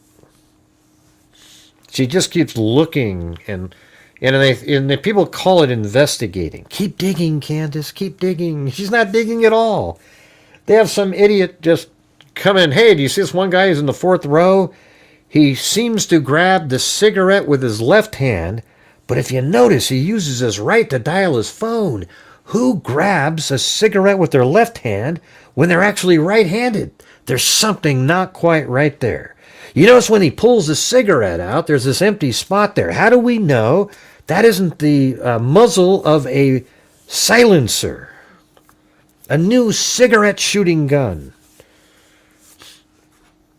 You mean it shoots cigarettes? Yes, there's these new cigarettes that are made out of lead.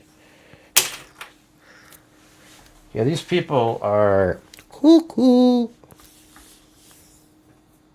Yeah, that's who it looks like. Leah Remini. There you go. That's who I was trying to figure out. Isn't that crazy? I don't know if you can zoom in on it. Even from right here, it looks like her. Do you think she's gone off her rocker from grief? I don't know. I think it's just something that really hit her. Because I think there's probably a time that she really, cared for Charlie. Maybe she still did a little bit. And she got married and everything. And then now she's just, it really kind of affected her. Somebody close to her dying. But I don't know. I mean, I think there's a certain point. She was out there talking about, she goes, I don't make these videos to make money. And then 2 seconds later, she said something about, it did one of her ads. I mean, it was like, she's got 150,000 people watching live and then millions of views. I mean, it's just incredible. I mean, I don't begrudge somebody, when you're a YouTuber and you're trying to make an income, but she's absolutely, like retirement level stuff based on this. It's crazy. I mean, every video is 1 million something. So she's been, she's probably I would say made over at least over 150 to 200,000 since the shooting. Minimum. I would be shocked if it was less than that. Let's see. She wanted the video of Charlie. I know, like, well, she wanted the video of Charlie as if she was owed it. And then when the guy kept making excuses why he didn't want to give it to her, he eventually showed it to her on a Zoom. Then she trashed him, saying how he lied to her about why he didn't want her to see it. Well, no, he didn't want you to see it because you're not owed to get to see it. You don't get to see it. Yeah, she did used to be that, Aaron.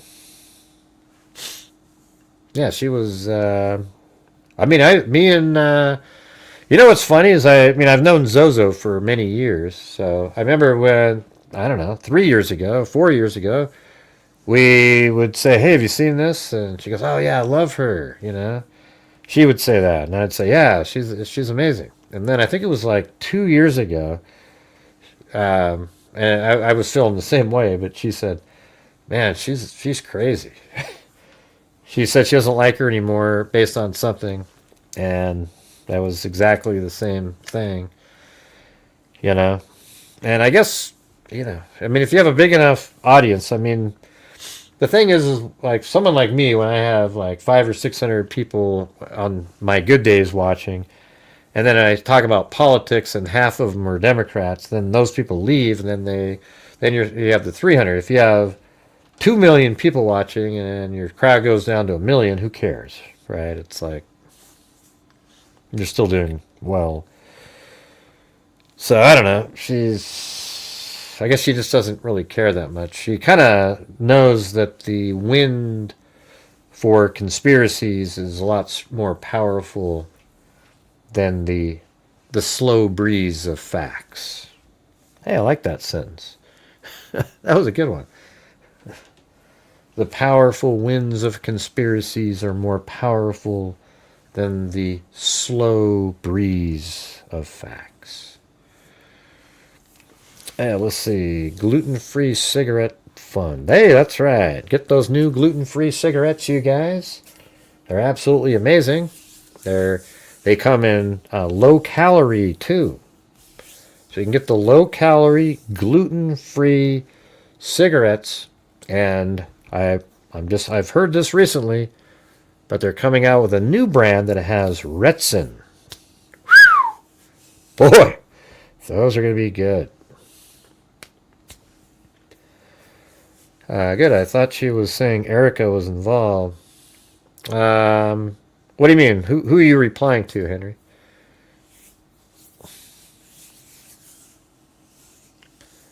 His voice is bigger now. Who are you replying to? I think she has sort of implied Erica. She, you know, when you watch her, she's never really complimentary or really positive towards Erica. And basically, Erica's running Turning Point USA at this point, and she keeps trashing Turning Point. So isn't that sort of in effect, you know? So I don't agree when people say that if she's not, she's sort of implying, and they also say she doesn't push back on the people who talk about, look at how she's acting, and these stupid tweets out there with people showing Erica hugging JD Vance and how, oh, look how inappropriate. What the hell are you talking about, man? You guys are idiots. I mean, just, oh, they're not hugging the way they should. You know, look at that one hand. It's over here, and then this one's doing that, and you know, I don't know how Erica's even functioning, to be honest with you. You know, I think that would be just ridiculously difficult. Everybody acts the way they act. You can't tell somebody how to act when you're grieving. That's just the way it is, you know. Yeah, the worst thing you say to somebody is, get over it.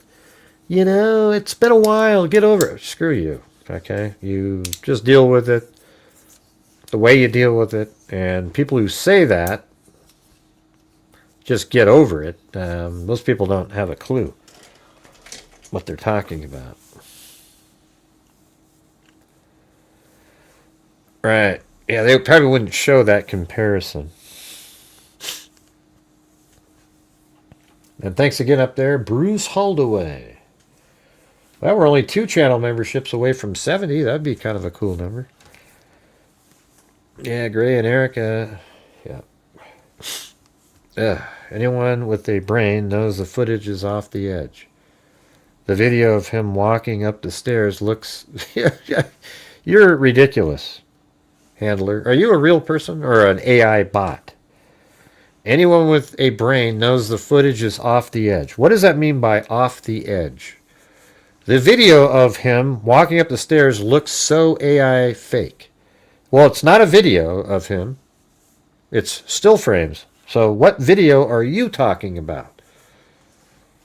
And that doesn't look fake at all. That looks like actually like still frames from a video. I'm a videographer originally.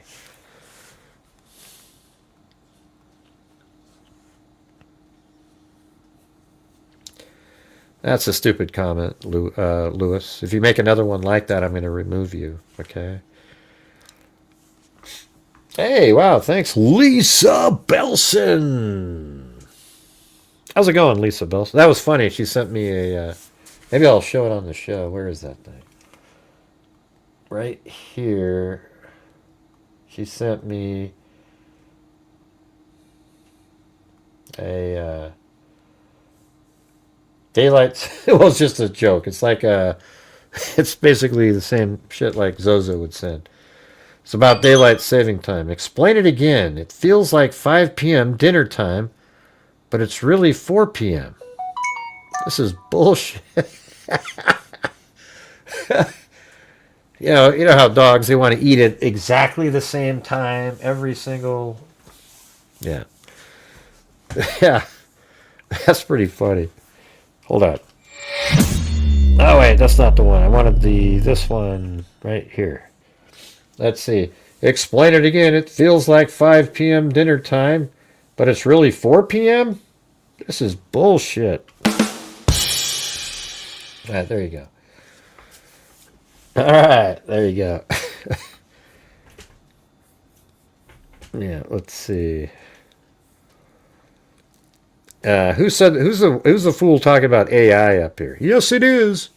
He was walking up the stairs, and it was a guy in his blue shirt behind him. Oh God, Gray. It's AI, everybody. Oh, God. Where do these people come from? All right, let's do it. Here we go. I've already looked at all of those things. So this is at the end of the tunnel. We've seen that. Then he goes around a corner. He's going up here. There's a guy in a white shirt. And now there's this person walking here. There's a wide open spot over there. How do you know this person here went down the stairs, fool? What makes you think that? Like, what makes you think that the person right there... And how do we know that this didn't happen? He's way down here. He may have pulled over to the side and let the person in the white shirt walk by and the girl with the blue shirt walk by. And then he continued his way up the stairs. I mean, you make it sound like you're onto something. This is the most clear still frame from a video I've ever seen. You know, it's just... This whole thing is so simple. It's freaky how simple it is. And then you go, well, she's not there right now. Where is she right now? Well, look at, she's right at the edge of the camera. 2 frames later, she's going to be gone. And look at, his right foot isn't even up on the top stair yet. This one, now his left foot is up here. So if we go back here, let's see, his right foot is on the top one. And now his left foot is here. Right? So this is probably like a half second later, and that other person just left and went behind over there. Why does that bother you? My God, people. I mean, you actually spent time looking at that. Jesus, that's unreal. What a waste of time.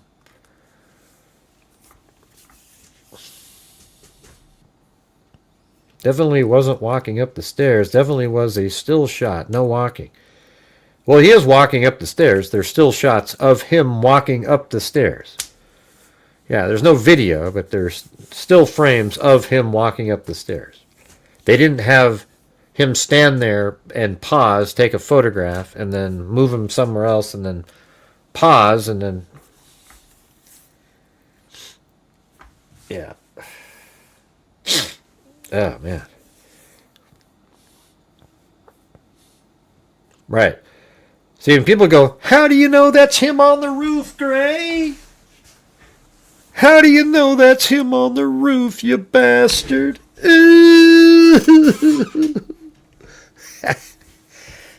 Yeah, bam! How do we know, Gray? Well, here's how we know. His parents identified this photograph, the one we're looking at, as being him. And then said, yeah, the rest of this is our kid here. And then you might go, well, that doesn't mean he was on the roof or anything. Well, they found a screwdriver up on the roof that had his DNA on it. Well, that doesn't mean, somebody could have thrown it up there, Gray.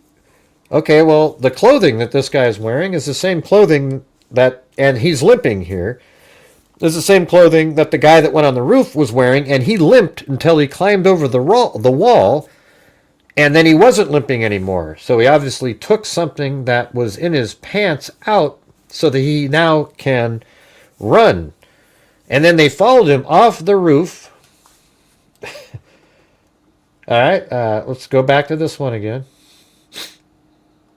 Right here, look, right there. They see him walk up onto the roof, climb over this little wall right here, and then he runs from right there over to here, and he's wearing the same clothing, same person his parents identified, same roof that had a screwdriver with his DNA on it.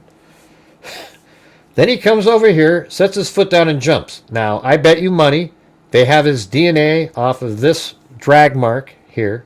I would bet money on it.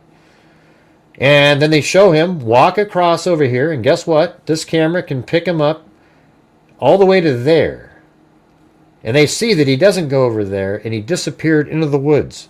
They go over the woods, and they find a rifle wrapped in a black towel after observing this person jump off, carrying an elongated item that he continually tried to wrap in a black towel. They find it over here, the rifle. And they know that his clothing changed when he ran on surveillance, so he actually changed clothes back there too. But they found the rifle back there, and guess what? His DNA was on the trigger. His DNA was on the bullet, the shell casing of the bullet that killed Charlie Kirk. That's what it's going to turn out to be. And 2 of the other bullets. And it was all over the rifle and the blanket.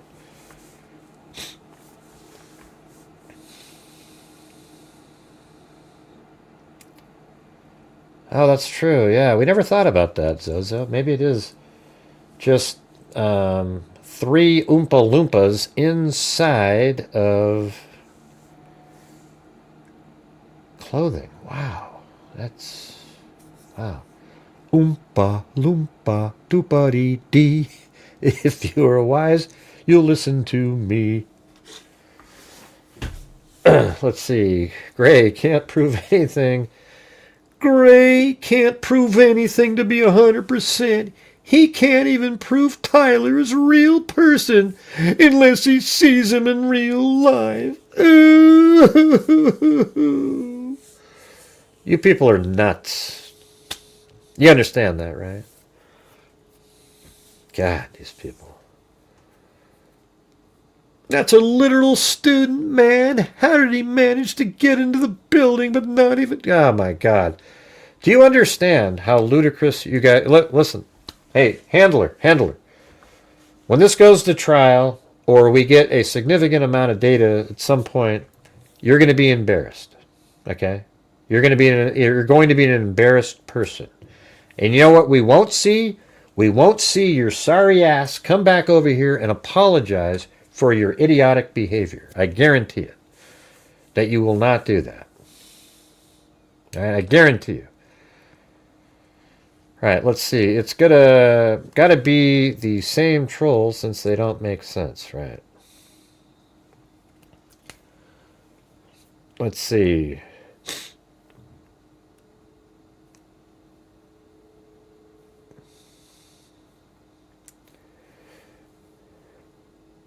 Unless maybe I'm completely, well, let's just see. I don't know, man. Maybe he completely meant something totally different. And he was debunking somebody else. You can't prove this, and he said, Gray can't prove, I don't know. I don't know maybe I just misread the whole thing. I do that all the time. I'm not sure, though, if I'm doing it in this one. Because the other one says, that's a literal student, man. How did he manage to get into the building not being a student if that's Tyler? Answer that question for the love of God. Because you don't need to show ID when you're walking around there. I went there. Hey, listen. Can you listen for a second, handler? I went there, and I sure as hell don't look like a student. And I walked right into the building, walked right up onto the roof, holding a camera, for God's sakes. All right? They just will let you just walk in there. There's no ID badges. Come on. Think through things a little bit. Yeah, well, I mean, he's probably just throwing out stupid comments on purpose, but yeah. Who knows? It doesn't matter if you were talking to me. You did say up there, you said, that's a literal student, man. How did he manage to get into the building not being a student if that's Tyler? Because anybody can go into the building. I just explained it to you. You get it? All right, cool.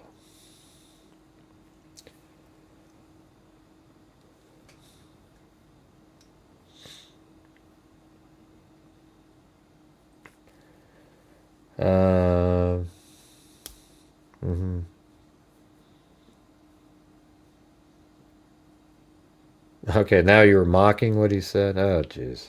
Oh, man, you gotta do better. Even if you debunk these people, they don't acknowledge anything. Right. They think you're a fed and you're paid by somebody else, so of course you have an answer. So then they don't believe what you're saying. I live 15 minutes from UVU and no ID needed. Well, it doesn't matter if you live 15 minutes there. Sure, right? But I just explained I was there and walked into the building, and so did everybody else. So did Paramount Tactical, the guy his buddy that came filming with the drone, and some other guy. They all just walked right in. We all just walk around, and you're allowed to do that. It's a public place,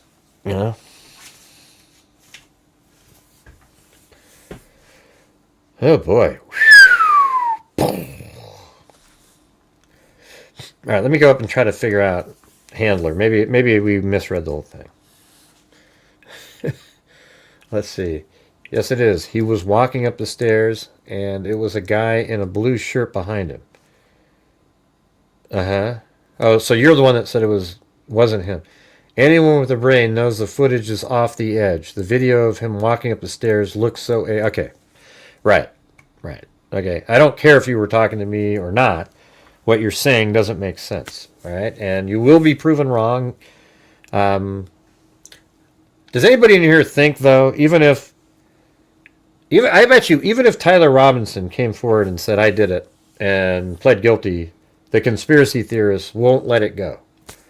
It's just the same thing in the Idaho 4 case. They're going to say that he was forced to say this. They put pressure on him, et cetera, et cetera, et cetera. And so even when the evidence comes out, they'll say, sure, that's what they say they've got. They've made it look like that. We already know that they staged this, and this, and this, and this. So, of course, they could stage that and make it look like that. You know how they do it. Ever heard of a cover-up, man? Jesus. Yeah. Oh, they're so rare, it's unbelievable. And this isn't one of those. This is, there was no time to do all the stuff that they were doing in a cover-up.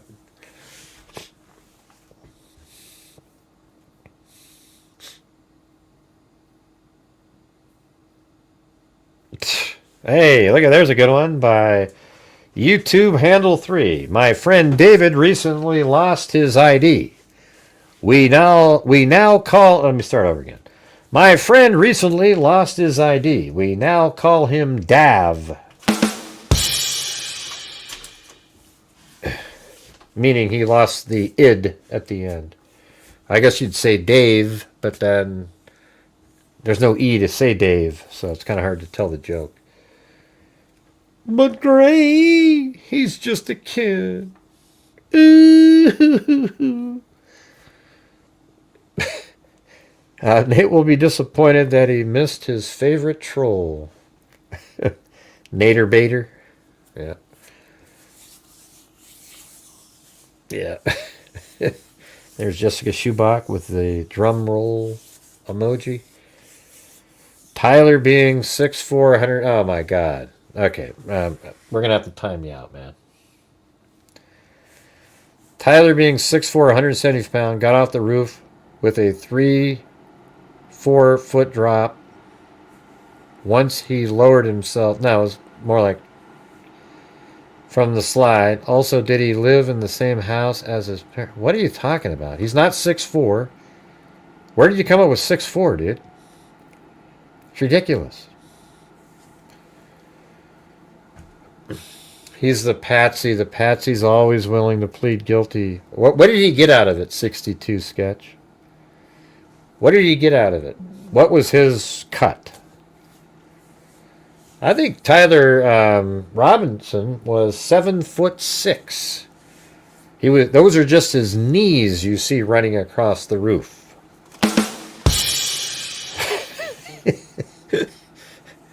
Hey, thanks, Ozzy Trisha. Hey, look at that. We got. Hey, Erica's here. How's it going? You tell him what the truth is, huh?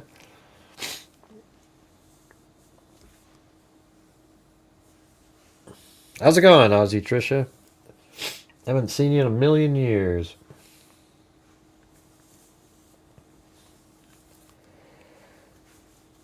Yeah, I don't know when he got to 6'4", and he gained another 20 pounds. That's when you time somebody out, because that was an intentional, just sort of stupid. Right. That's crap, handler. When did it say that? When you said that's what it said. Here, let's go look. Well, I got right here. He's 5'10". Okay, clown? And he weighed 150 pounds. So he's 5'10", 150 pounds, not 7'9". No. When did Tyler get... Who? Which one was a joke? I don't even know what you're saying. Oh, the one up above? He's the patsy. Oh, okay, I see what you're saying. Man, it's hard to get the jokes in here. Because some people are serious when they say stuff like that. Hey, clown, handler. Do you see this right here? 5'10", 150 pounds. He's not 6'4". Is that clear to you now, or he's not even 6'2" without his shoes? Okay. He's 5'11 and a half with his shoes on, you bastard. And then he jumped.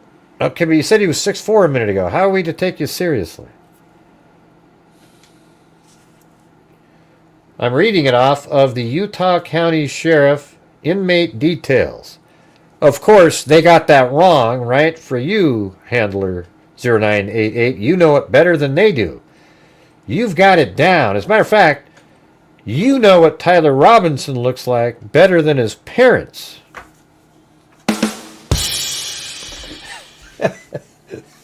Yeah, that's right, everybody. Wait, hold on.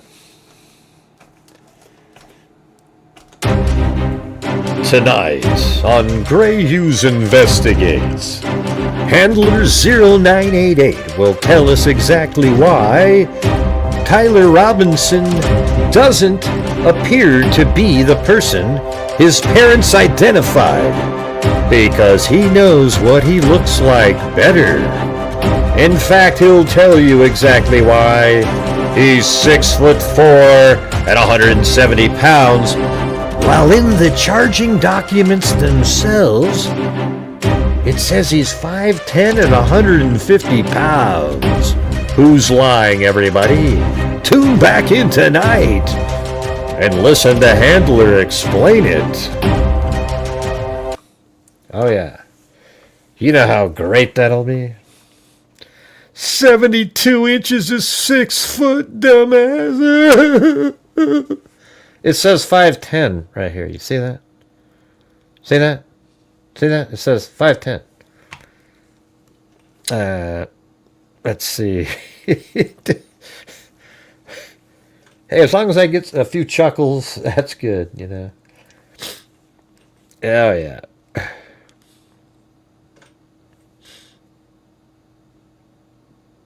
Yeah, well,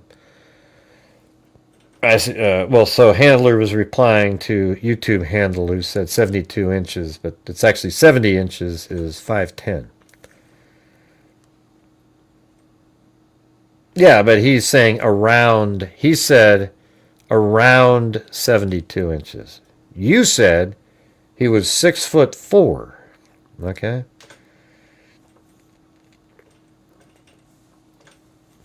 Hey, thanks, Kira Moons. And thanks, Aaron Sayers. Is Gray getting paid? Yes, the Israelis, they send me $7,000 per video, and then the FBI sends me checks to each month to sell the narrative that they want to be sold on various cases that I cover. Okay? And yet I'm still sitting here on a nightly basis saying, hey, if you guys could please help support the channel, I'd really appreciate it. You guys are so stupid. Oh my God. Is Gray getting paid? Yes, we all get 7,000. We're high-fiving. You know what? I would make I would go out of my way. I would literally get up in the morning at 4 and make a video every hour of a day so that I could get make like $100,000 a day, get 7,000 a piece. Wouldn't that be amazing? Yeah.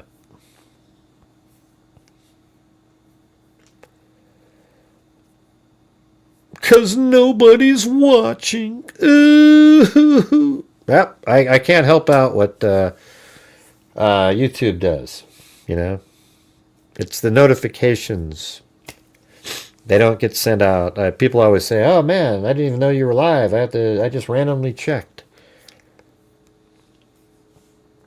Plus, I'm not really good at whatever it is, like putting out shorts or something and saying, hey, tonight I'll be talking about this. Make sure to come by. Or, it's not my gig.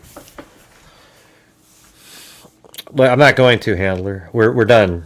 Okay? It's him. I'm sorry for your ignorance. Right? Go do something else.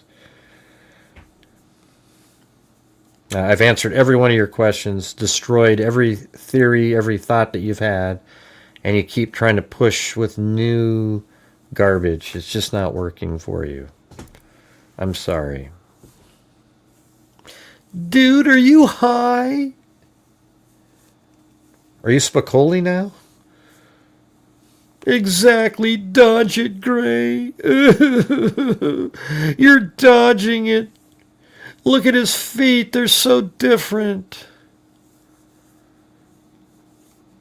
Look at the feet differences in the picture of him lowering down. What does that even mean, man?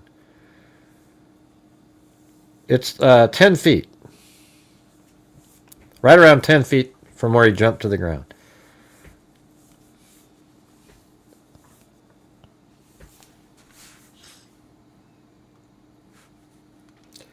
Dun dun dun dun dun. Now here we go. Look at the feet different. What do you mean? That looks like him, man. God dang, those look just like him. Boom. And guess what? I think it's possible on this right here on this one that there's a foot in. Let's go see if we can, let me go find that one. Found that. It's on day 2, I think. Dun, dun, dun, dun, dun. That one? No. I don't think it's this one.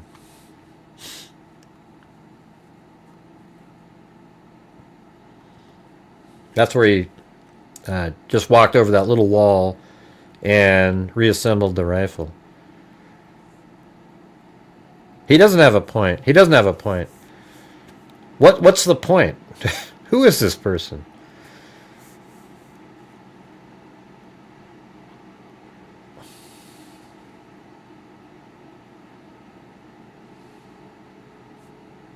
What's obvious, handler? Your brain doesn't seem to work very good. I don't mean to, that's insulting, but you seem to have a problem with your brain.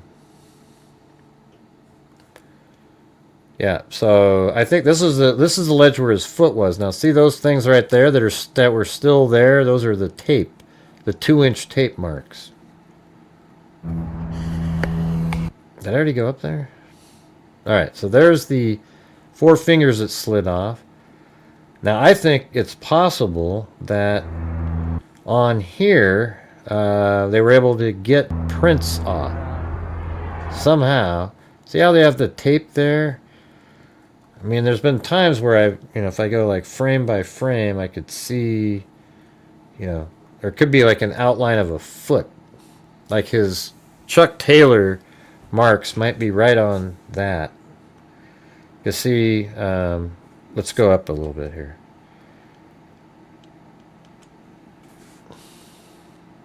I guess that's the right side of the window. So that means it's like, maybe that's where a heel was, and then his foot was over here. Let's see if that makes sense.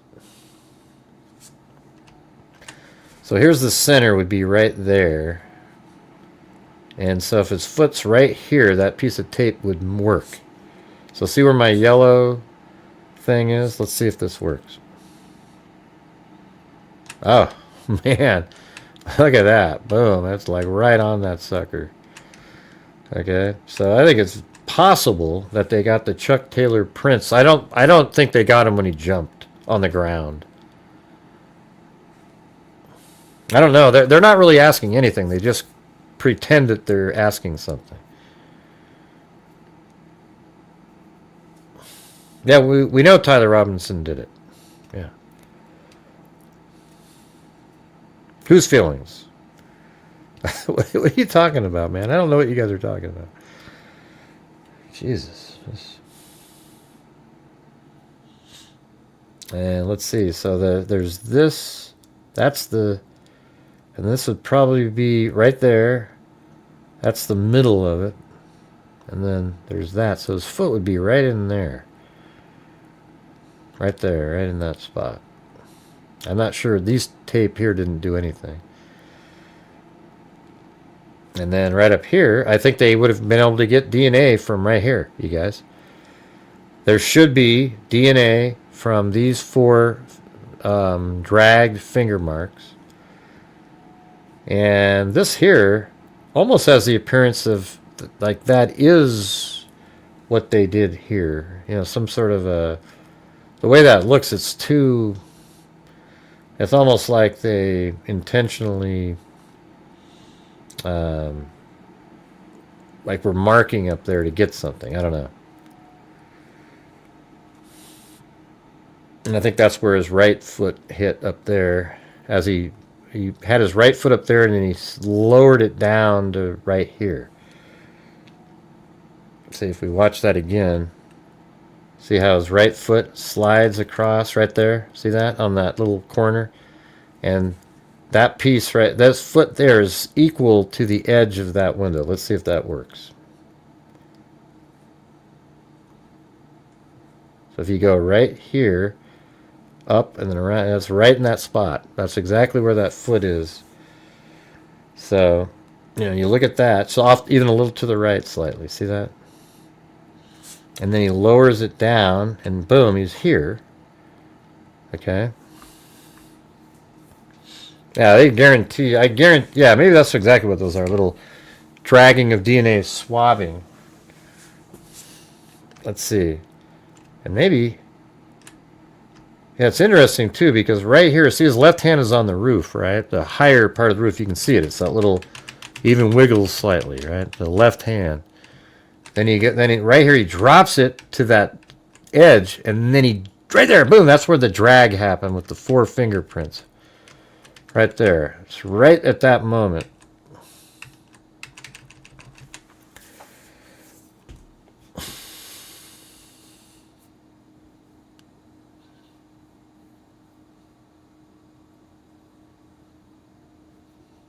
It's an assassination handler.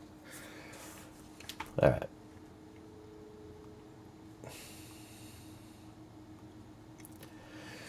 All right. Anyways, I'm going to go ahead and I think that's going to do it for tonight.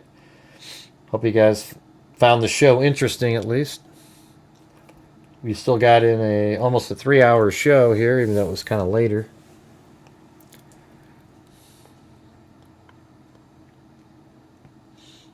Don't put up with these. Yeah, I just don't. I mean, I always comment back to them at least, but I don't allow them to pretend that what they're saying is, you know, like some new revelation of some sort that nobody's. Hey, cool. All right. Thanks, Bruce Holdaway. All right, so we had Nope, No Thanks. Then we had Wild Bill Wassman. They both gifted a membership. So did Silva is here.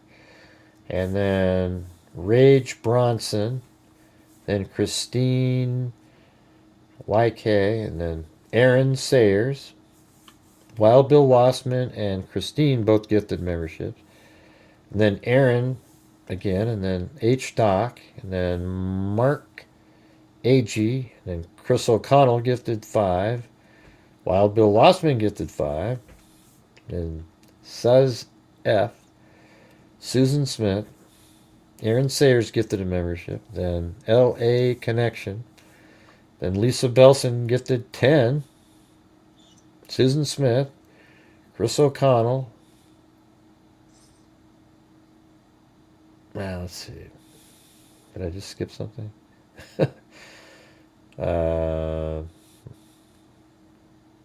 Yeah, then Chris O'Connell did 5. Then Susan Smith did 5. Then Bruce Holdaway. Then Chris O'Connell gifted 10.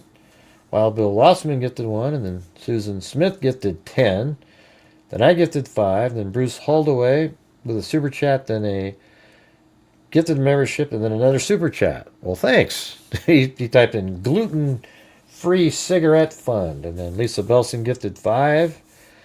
Then Ozzy Trisha gifted 5. And then Aaron Sayers again. So thank you guys so much for supporting the channel. At least we did, you know, the video I put out today. Let me see what it got to. You'll see what I'm talking about. It's just great video, by the way. I mean, I guess I think it's great. Does that mean it's great? I don't know. You know, it seemed like it was. This one right here. Koberger new dash camera video with surveillance. You'd think that would get people to watch. But look at this right here, watch. It's now at 2,600 views with -1 subscribers. Like, I literally lost a subscriber. Look at this number up here. 2,562 views is below the lowest level that it would normally average at that point. How sick is that? It's not even like way down here. And that video took, you guys watched it. I worked 4 hours straight on that last night. And I put it out today and nobody watched the damn thing. Unreal. This is a video that should probably get 20, 30,000 views. and it just didn't even come close. And actually, literally, altogether was a negative thing. -1 subscriber. Probably will make, I don't know, $8 ad revenue, just garbage, Who the hell knows why? Don't know what to do about stuff like that. Yeah. Did any of you guys share the video when you watched it, though? Did you go out and post it in different places? That's how you guys can help. If every video I make, you go out and post it in 2 different places, maybe even on a shitty day it will do better. Because I don't know what to... I don't think I can do any better on a video than that one.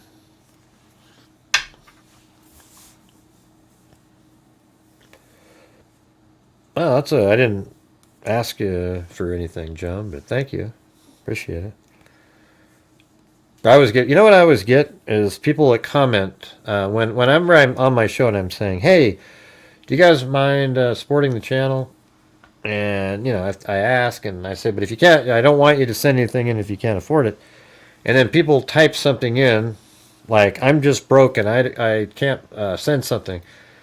Well, the thing is I've already addressed that. I don't want you to send something if you're broke, And what the trolls do is they take the comments like that people make, and they say, look, Gray, look at that, man. You're trying to get the people that are broke. And it's like, no, I don't want anybody who's broke to send me anything.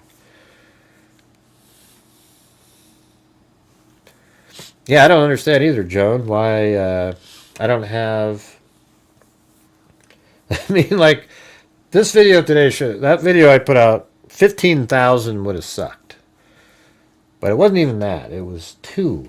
I might even, like, delete it and re-upload it or something. I feel like it's such a wasted video. Do you think that'd be something I should do? Maybe I'll try that.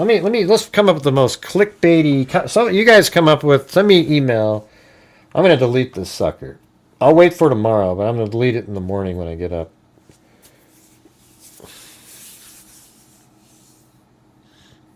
Oh yeah, go like this. What the? What the F? This is the greatest video in the history. I mean, look at that JLR dipshit. You see what he just did, you guys? In the Morphew case, they had a rule that you could watch the hearing, but you couldn't record it or disseminate it.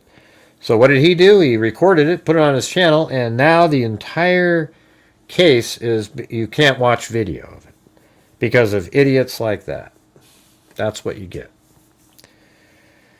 What part of the Idaho case does Court TV want? I don't know. I don't know what they want. I hope they're not going to ask me about the DoorDash delivery.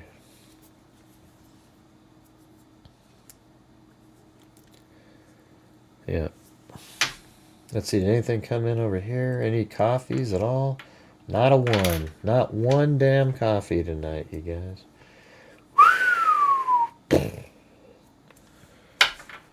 Jesus. Let's see. Maybe a stencil on...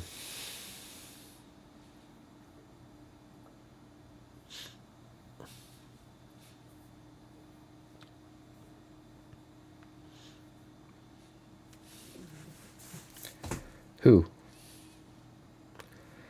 I don't know. What do you think I should do, Blazik?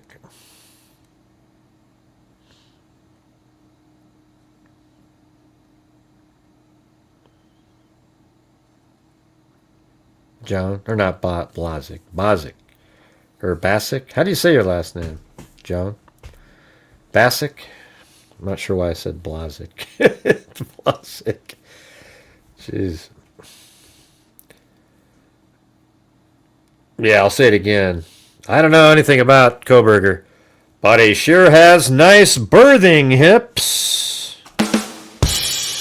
I'll make sure my sound effect's working in there.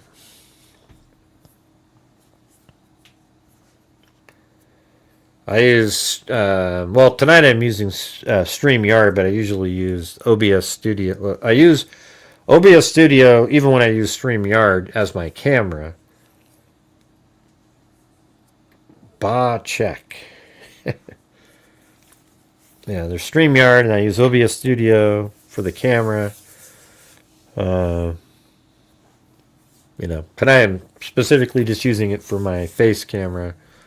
But other shows, I don't even use the StreamYard functions. I just use OBS Studio and just stream my camera to the main screen there, and just, you know, it's the same as my regular show, I guess. But anyways, that's going to do it, you guys. Thank you for being here. We'll see you tomorrow. All right? Maybe we'll have to...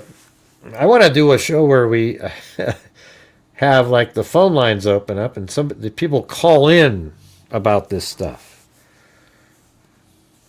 I mean, I can have normal conversations regarding it. But it's hard to find people that aren't jaded. They're so set on this being a wild conspiracy because of so many very unethical YouTubers who have been selling that nonstop to them. And it's like a drug, you know? Like if a drug dealer is selling somebody a drug, they're just going to keep looking for that same drug, and they just want to keep hearing it, so the drug dealer keeps giving it to them, and they'll keep paying and paying and paying and paying. You know?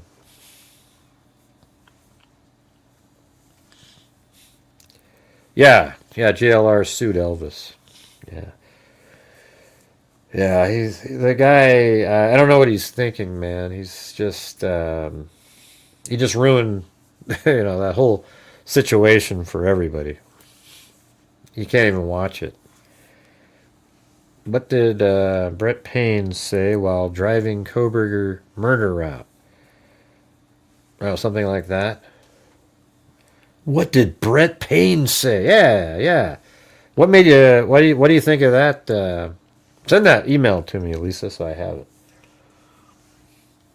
What did Brent Payne say while driving Koberger murder? What did Brent Payne say while driving Koberger's creepy route? Hey, type that one. Send that one to me. What did Brent Payne say while driving... Yeah, shit, that's pretty good. I like that one.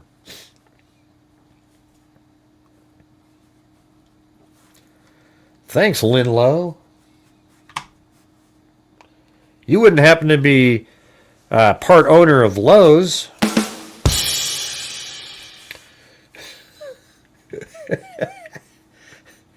That isn't even funny, for God's sakes. Let's see. What? That was the stupidest thing I've ever... Okay. Let's see. Let me go find... Let me find this.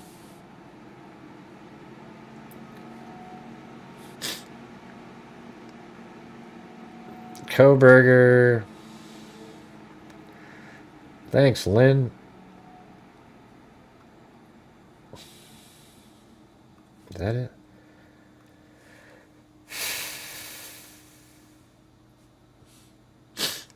Yeah, I started working on another one. Let's see.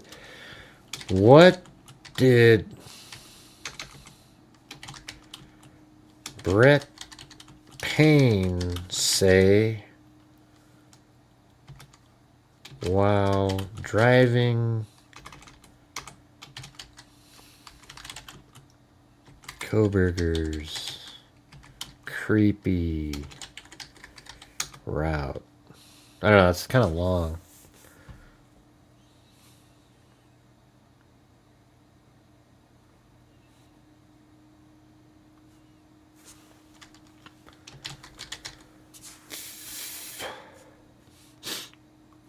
You know, and then you have to have arrows and things. See, I need the little curvy arrows and little goofy, you know.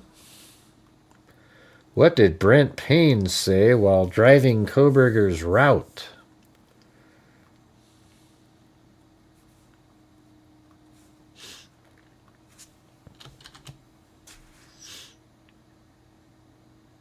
Wouldn't it just be okay with what did Brett Payne say? Does everybody know who that is? What did Kohberger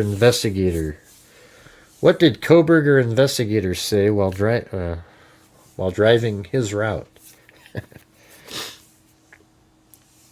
Name said what? I don't know what that means. Yeah, I had my face going, what the? Oh, Brett Payne said what? Yeah, that's better. What do you think of that one? I think that one's pretty good. Brett Payne said what? I think people like the short ones. What did he say? What did he say? Listen and find out, you schmuck. That's what I should type in there, right? I haven't paid attention to the Kohberger case. Can you explain it? Wow, really? Jesus. Yeah, on, let's see, November 13th, 2022, there were 5 students, girls living in a house, which were Madison Mogan, Kaylee Gonzalez, Dylan Mortensen, Bethany Funk, and I think it was Kaylee Gonzalez, Madison Mogan. Was there just 4? I think there's only 4 living in there. Nah. Xana Kernodal. So it was Kaylee Gonzalez, Madison Mogan, Xana Kernodal, Bethany Funk, and Dylan Mortensen all lived in a house. And Xana Kernodal had a boyfriend named Ethan Chapin. And then on November 11th, while they were all out partying and so forth, they came back home and they were all drunk and they were asleep. And a nut job named Brian Kohberger, who had been stalking the house for a while, went in and likely went in there to kill maybe just one person, and then everything went awry because Madison Mogan was in her bed, but Kaylee Gonzalez was also in the same bed because they're best friends their whole life, basically. And they were trying to call Kaylee's ex-boyfriend, and they just kind of fell asleep in the same bed together. And then Xana Kernodal and Ethan Chapin were downstairs, and Xana Kernodal happened to order a DoorDash at about 4 in the morning. And Kohberger pulls up to the house after driving around for 35 minutes. He pulls up at 4:08-ish, right around 4:08. He parks the car, but I don't think he went into the house till about like 4:13. And Xana Kernodal's still awake. But he goes through the kitchen and then goes upstairs and he kills with a K-bar knife, a huge knife, stabbing over and over and over and over again Madison Mogan and Kaylee Gonzalez. Just brutally, just pummeled him. They weren't even recognized, or Kaylee wasn't even recognizable. And then apparently that sound alerted Xana Kernodal, went upstairs, and then maybe he chased her down and went to her room and then killed Ethan Chapin, her boyfriend, who was also drunk. He was just laying there. He didn't even know what the hell happened. And then he also brutally stabbed Xana Kernodal over and over and over again as well. And then he exited and left. And then, but apparently during the attack of Madison Mogan, he either intentionally left a knife sheath or it fell off in the battle. And they recovered the knife sheath and they found DNA on the button snap. And they did rapid forensic genetic genealogy with the FBI, and they were able to determine it was a person named Brian Kohberger. They went to Brian Kohberger's house and collected DNA out of the trash. They got the trash and compared the trash to the sample on the knife sheath, and it turned out it was the biological father of the person who is the contributor to the knife sheath. So that was enough to get an arrest warrant for Brian Kohberger. They arrested him. He was This happened at in Moscow, Idaho, and he was a doctorate student over at University of Washington, which is only 10 miles, or Washington State University, which is only about a 10-minute drive away. And so he's just like this classic Dexter nutjob person.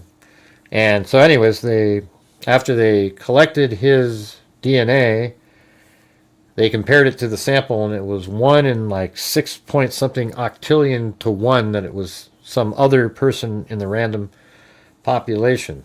So it was absolutely him. And then they arrested him. They checked CODIS first, but it wasn't in there. So they had to do genetic genealogy. There you go. Is that good enough? And that case has the same crazy nut jobs as the Charlie Kirk case, with people thinking that Koberger didn't do it, even though there was supposed to be a trial, and then he pled guilty and agreed to doing each of the different elements. And they still think, oh, no, he just did that to protect his family. See, that's what I'm saying. Yeah, he's not a door dasher. I don't know. Where did that come from? Wait, so what was his motive? Who are you? Or have you ever followed this case before, or what? Wait, so what was his motive? He just says he's a killer. He's a serial killer-like person who just wanted to kill. Probably hated women, probably an incel type, you know? Yeah, Dexter was good. What do you think of that one, Lisa? Do you think Brett Payne said what? that one, those usually work pretty good, right? And then you have a stupid looking face on there. Do I do one of those where I go, what? Like that? Yeah. So how about that one? Ray Fanning Gray. Was that good enough? Yeah.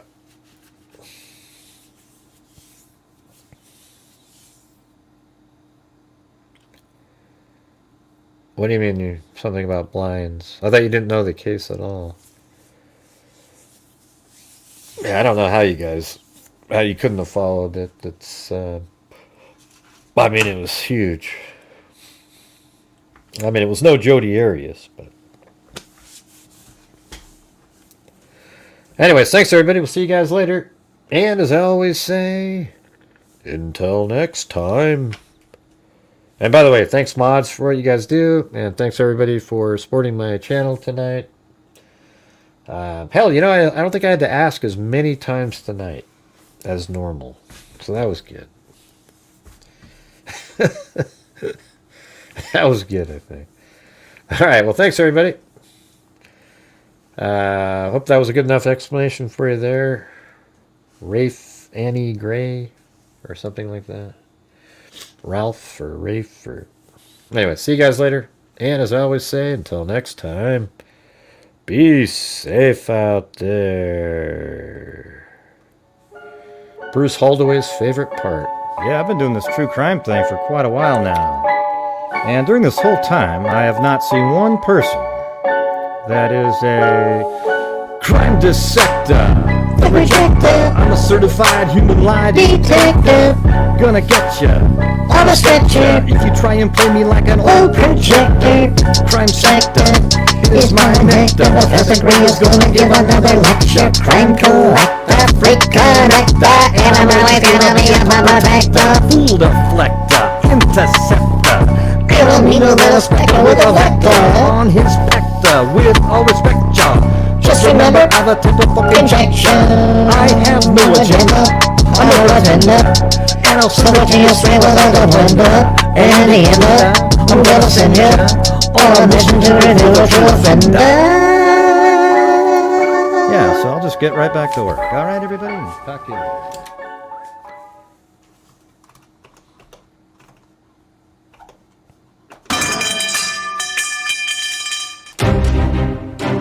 Thank you very much for watching Grant Hughes Investigates on YouTube.